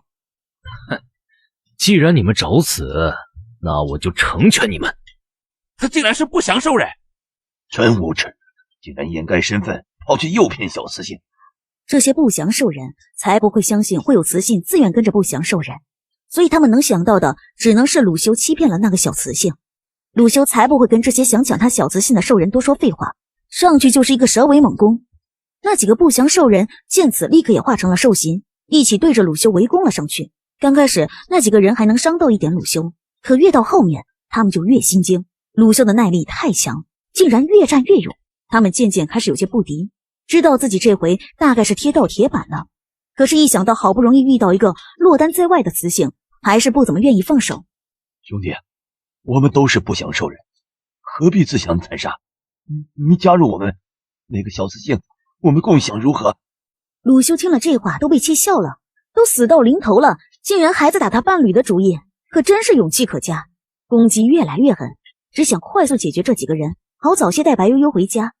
很快的，一个狼类兽人被鲁修击中了脑袋，没了声息。剩下的几个不祥兽人看到这一幕，被吓破了胆。兄弟，算我们有眼无珠，你就此收手，我们兄弟几人立刻离开，以后与你井水不犯河水，你看如何？收手？哼，给过你们机会了，奈何你们非要找死，我怎么能不成全你们呢？打到后面几人连连求饶，可鲁修却没有丝毫要留手放过他们的意思。直到几人通通倒地没了声息，鲁修才变回人形，转身往白悠悠躲藏的地方走去。鲁修，你疼不疼啊？抬眼扫去，鲁修身上全是一些大大小小的抓痕，甚至还有2个咬痕。鲁修本来是一副满不在乎的模样，就跟感觉不到痛似的。他也确实不觉得这点伤有什么，他们兽人的恢复能力都很强，只要不伤筋动骨，这点皮肉伤很快就能好。可当意识到白悠悠在心疼他时，他眼神闪了闪，立刻皱起眉头，露出一副难受的表情。挺疼的，悠悠给我吹一吹好不好？白悠悠一直拿鲁修当那种没有心机的糙汉子，哪里会想到鲁修会跟他耍心眼儿。一听鲁修这话，连忙从空间里拿出了几个食人鱼的苦胆，就想给鲁修上药。鲁修只是想让白悠悠主动跟他亲近一些，见白悠悠越哭越伤心，就有些慌了。哎，悠悠别哭了，我一点都不疼，刚刚只是逗一逗你。这里不能久留，我们得先行离开这里。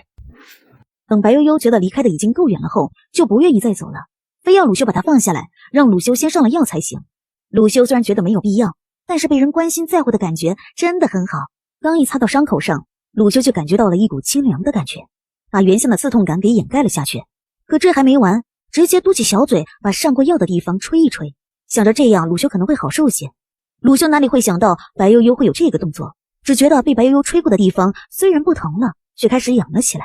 他别开视线，让自己不要多看，不要多想，结果一个不注意，白悠悠直接在他的肩头吹了一口气，那口气轻飘飘扫过鲁修的脖颈跟耳廓，留下一片涟漪，弄得鲁修不受控制打了一个颤。我弄疼你了吗？我后面小心点儿。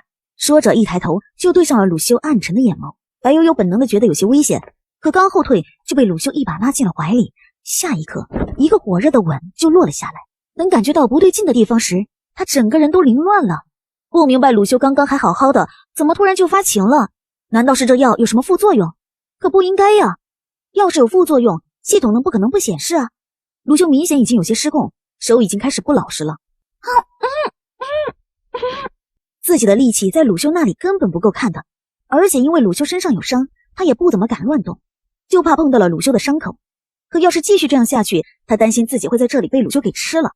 第一次就野战，白悠悠光想想就觉得难堪。她是个保守的女孩，前18年连男人的手都没有牵过，真的顶受不住这种刺激啊。好在这个时候，一只飞禽从头顶的树间飞过，弄出了一点声响，把已经有些失控的鲁修惊醒了。他松开白悠悠已经被吻得有些红肿的唇，眼神里带着一丝狼狈。悠悠，你莫要撩拨我，你还没有到发情期，我们还不能。白悠悠本来还想控诉鲁修的轻薄行为，却没想到自己还没开口，反而被鲁修来了一个倒打一耙，他都被惊呆了。我什么时候撩拨你了？你莫要倒打一耙。本集又结束了，我们下集再见喽。悠悠，刚刚为什么要对着我的敏感处吹气啊？难道不是在求欢吗？要是承认了是自己没忍住受孕，以后的石床上可能就会多几块大石头，装出一副无辜的表情，幽怨地看了一眼白悠悠，那眼神就像是在看负心汉。我什么时候？白悠悠很想说自己没有，可当视线落到鲁修的肩膀上时，就想起了鲁修刚刚的变化，跟自己那时候的举动，他的脸瞬间变红。我不是，我没有啊，我刚刚只是我只是想给你吹吹伤口，我没想那样的。鲁修被白悠悠这急着想解释的样子逗得想笑，在心里暗骂自己不要脸，欺负单纯的小雌性，可却没有半点要悔过的意思，反而做出一副大方的样子。啊，悠悠不必解释，你就是想也没有关系，我们是伴侣，你想什么都可以，只是你现在交配会伤身体，还是等以后再说吧。啊！白悠悠都被弄懵了，不明白为什么明明是自己被占了便宜，可现在怎么像是他很饥渴似的，本能的觉得有哪里不对，可抬头一看鲁修那憨厚的样子，就觉得可能是自己想多了，咬了咬牙，低着头羞耻的说道：我知道了，我以后会注意的。却没看到鲁修脸上那一闪而逝的笑容。等鲁修带着白悠悠回到石洞，已经是3天后的事情了。这几日两人除了赶路以外，也有了别的收获。回到家的白悠悠显得很开心，她把自己带回来的新鲜东西全都拿了出来。她空间很小，里面只放了一些兑换的野菜水果，跟她找到的生姜，而鲁修手里可提着2大兽皮袋子的东西，而里面装的全是回来时白悠悠无意中发现的红薯。那里的红薯很多，只可惜鲁修带着白悠悠根本拿不了太多。白悠悠跟鲁修入冬的吃食已经足够，便也没有强求，只是让鲁修记住那个地方，等明年说不定还能去那里挖些。他虽然已经决定了要自己开荒种地，但是有现成的自然不会放过。这几日的鉴定次数差不多都用在了兑换的那一堆野菜上，只可惜除了那个一叶青之外，他再也没有遇到过有药用价值的野菜。不过他也很满足了，这一次出去不但换到了盐，还找到了姜跟辣椒，还认识了很多种野菜，最主要的是还找到了产量极高的红薯。白悠悠似乎已经看到了一大片红薯地在冲着他招手了，这可是能当主食的存在，烤红薯还那么香甜，他怎么可能不开心啊？鲁修见白悠悠从回来开始就在那里捣鼓带回来的东西，连一个眼神都没有多余的分给他，就有些不乐意了。哎，悠悠，你不休息一下吗？这段时间风餐露宿的，你也都没怎么休息好。白悠悠听了这话有些尴尬，她这几日可真没觉得自己有多吃苦，天天都跟长在鲁修身上似的，路都没走几步，瞌睡来了倒头就睡，哪里就没休息好了？反而是鲁修一直要赶路，要休息也应该是鲁修去休息才对。你帮我把这些红薯跟姜都放进石窖里面去储存吧，我们吃了晚饭再休息。这么好看，点个订阅吧。你多做一点啊，我都馋了。我知道啦。白悠悠好笑的摇摇头，便开始准备食材，拿了3个红薯出来，想着一会儿做完饭把红薯放火堆里烤着，当饭后的甜点。他说过要让鲁修尝尝辣椒的味道，自然不会食言，只是辣椒不多，他还要留种，只取下几个用来添味儿。现在的厨房已经可以用了，那里有专门处理食材的位置。他从石壁上取下了2块瘦肉，然后从空间里拿出犀牛蟒的蛇鳞，正切着肉呢。这个我来就行。直接让出了位置，让鲁修切肉。鲁修就走过来接过了白悠悠手上的活儿，自己则是跑去清洗那些青菜去了。白悠悠决定，除非遇到他认识并且能种植的菜，否则以后凡是野菜通通被称为青菜。这些青菜呀，他不打算炒了吃，因为没有多少，就算全炒了也不够鲁修一个人吃的，还不如烧汤喝，这样还能多喝几碗，而且青菜汤也挺好喝的。等白悠悠把菜洗干净，鲁修的肉也切好了，一共有2个灶门跟石锅，可以一边炒菜一边煮汤。白悠悠让鲁修帮忙烧火，他则开始做菜。等油化开，白悠悠把切好的姜片跟辣椒倒入锅里炒味儿的时候，从没闻过这个味儿的鲁修被呛得直咳嗽。悠悠，这个东西好厉害呀，你是不是认错了？这哪里像是吃的呀，怕不是有毒？那一会儿你别吃，这东西就是这个味道。哎呀，你别拉着我，一会儿焦了我跟你没完。暗自决定，一会儿那东西就算再难吃，他也得捏着鼻子说好吃，绝对不会让白悠悠感到扫兴。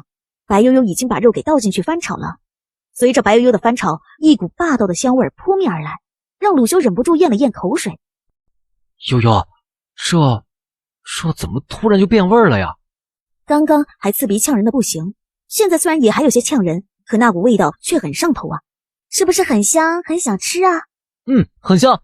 鲁修老实的点头，他确实没有闻到过这么霸道的香味。白悠悠看着鲁修那个样子，竟然觉得这5大3粗的糙汉子有些可爱。他笑着抿了抿唇，说道：“那还不去烧火？”这个时候，另一边的汤水已经煮开了。白悠悠把准备好的菜倒了进去，又往里面放了一点盐。可以了，不用加柴了。2个人一人掌勺，一人烧火，看起来就像是普通的新婚小夫妻。饭很快就做好的，鲁修就迫不及待地尝了一口。悠悠，这是什么味道呀？我以前从来没有尝过，也没有听过。嘴里好像有火烧，却很过瘾哎。这是辣味啊，怎么样？是不是特别过瘾？这个特别过瘾，这个要是入冬以后吃，那一定更爽。辣椒太少了，剩下的我要留种，明年种起来，以后才能一直有辣椒吃。鲁修听了这话，有些不理解，疑惑问道：“悠悠说种起来是什么意思呀？”这个世界的兽人都还没有耕种的意识，完全靠狩猎跟找一些野菜为生。白悠悠也正想跟鲁修商量这件事儿。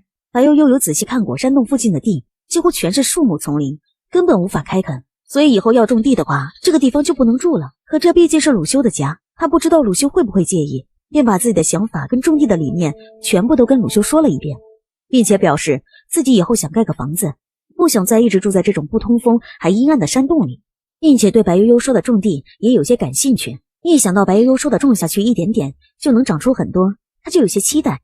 至于白悠悠担心的搬家问题，则是鲁修最不放在心上的。他一个流浪兽人有什么家？如今小雌性就是他的家，只要小雌性还跟着他，他去哪里都行。得到鲁修肯定的答复后，白悠悠很是开心，心里松了一口气。吃了辣椒，喝点青菜汤去火。这汤里没有半点野菜的苦味，反而有些清香和一种特殊的味道。没一会儿就把1碗汤给喝完了。这一顿饭，鲁修吃得很饱满，很满足。本来以为今天就这样了，没想到又递给他2个大的烤红薯，就跟哄小孩似的。鲁修在路上的时候有吃过生的红薯，当时只觉得脆甜可口，像水果。可等掰开烤红薯，咬一口金黄色的红薯肉，只觉得甜甜糯糯，软绵绵的，只让人恨不得把舌头也给咽下去。鲁修，味道怎么样啊？是不是特别甜？等以后我们有地了，这个想吃多少就有多少。很好吃。以后我一定要给悠悠开垦更多的地，悠悠要多少就有多少。时间过得很快，白悠悠就迎来了来到这个世界的第一场雪。站在山洞门口，看着外面白茫茫一片，只觉得有些懵。昨日还是艳阳高照的，怎么就睡了一觉，天都变了？鲁修穿着白悠悠给他做的大衣，只觉得全身暖洋洋的，哪儿都舒服。悠悠，别看了，我去风洞口，以后外面只会越来越冷。这外面确实太冷了些，即便穿得很厚，可他的脸已经快冻僵了。一入冬，两人就闲了下来，每日除了吃就是睡，特别是鲁修，整天都懒洋洋的，能够躺着绝对不坐着，甚至都不怎么想吃东西了。白悠悠虽然知道这是蛇类入冬后的常态，可还是有些担心跟不习惯。白悠悠开始还会去跟鲁修说说话，逗逗他，想让他精神些。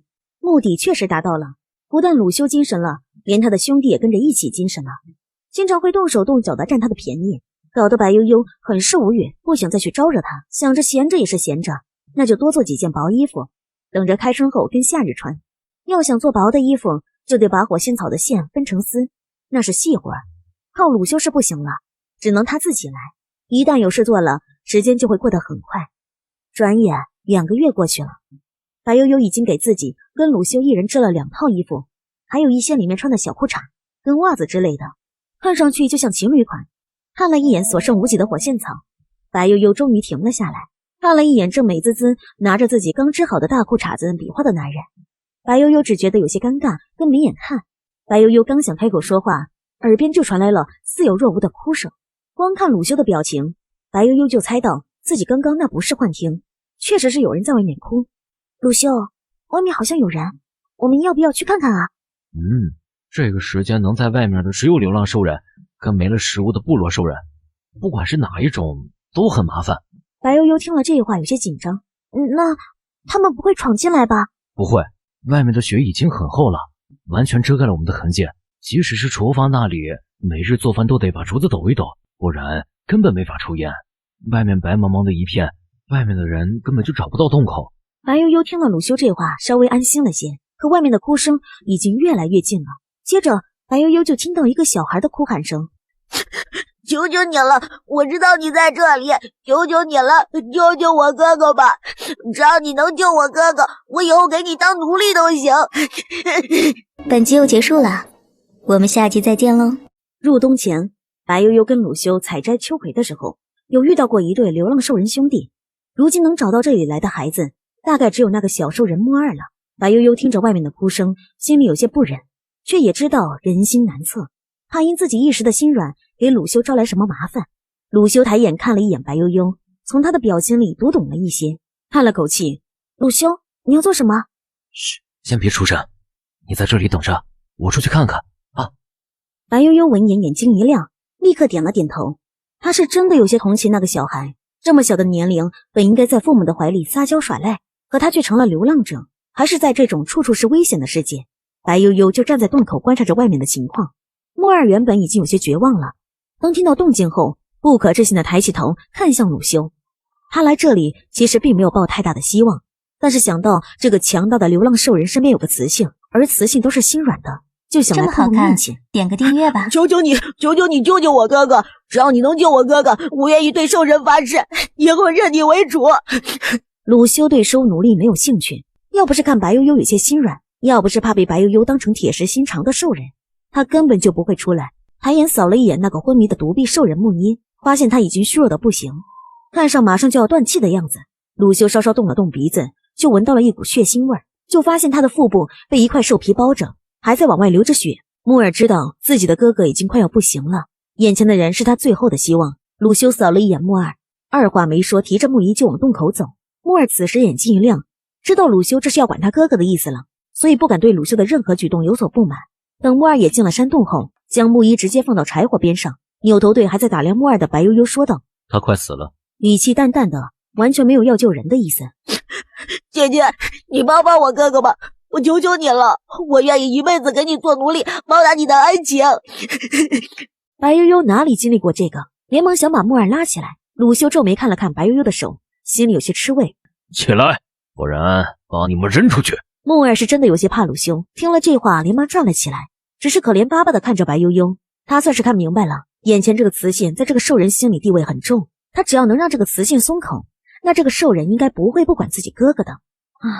伤太重了，我只能试试，能不能救活我不能保证。莫尔听了这话有些迷惑，不明白他一个手无缚鸡之力的小雌性要怎么救自己的哥哥。他只是想博取白悠悠的同情，让他帮自己跟鲁修求情而已，只得点头表示同意。他现在已经没有别的办法，只能死马当活马医，选择相信白悠悠。那鲁修，你能帮我烧一些开水吧？鲁修闻言有些意外，他原本以为白悠悠会给木伊弄些食人鱼胆就行。白悠悠则是回到了里面的山洞，然后找了一块鲁修嫌弃过的兽皮铺在上面，把你哥哥弄上去会暖和些。见莫尔把木伊放好了，他便再次回到了里面的山洞。等白悠悠再次出来的时候，手里已经多了一根锋利的骨针和用火线草搓的针线。莫尔看到白悠悠手里的东西，有了一个可怕的猜测，最后却忍着什么也没说，怕自己的质疑会引起白悠悠的不喜，然后不再管他哥哥。那样的话，他哥哥就死定了。如果那样的话，还不如让白悠悠试试，万一活了呢？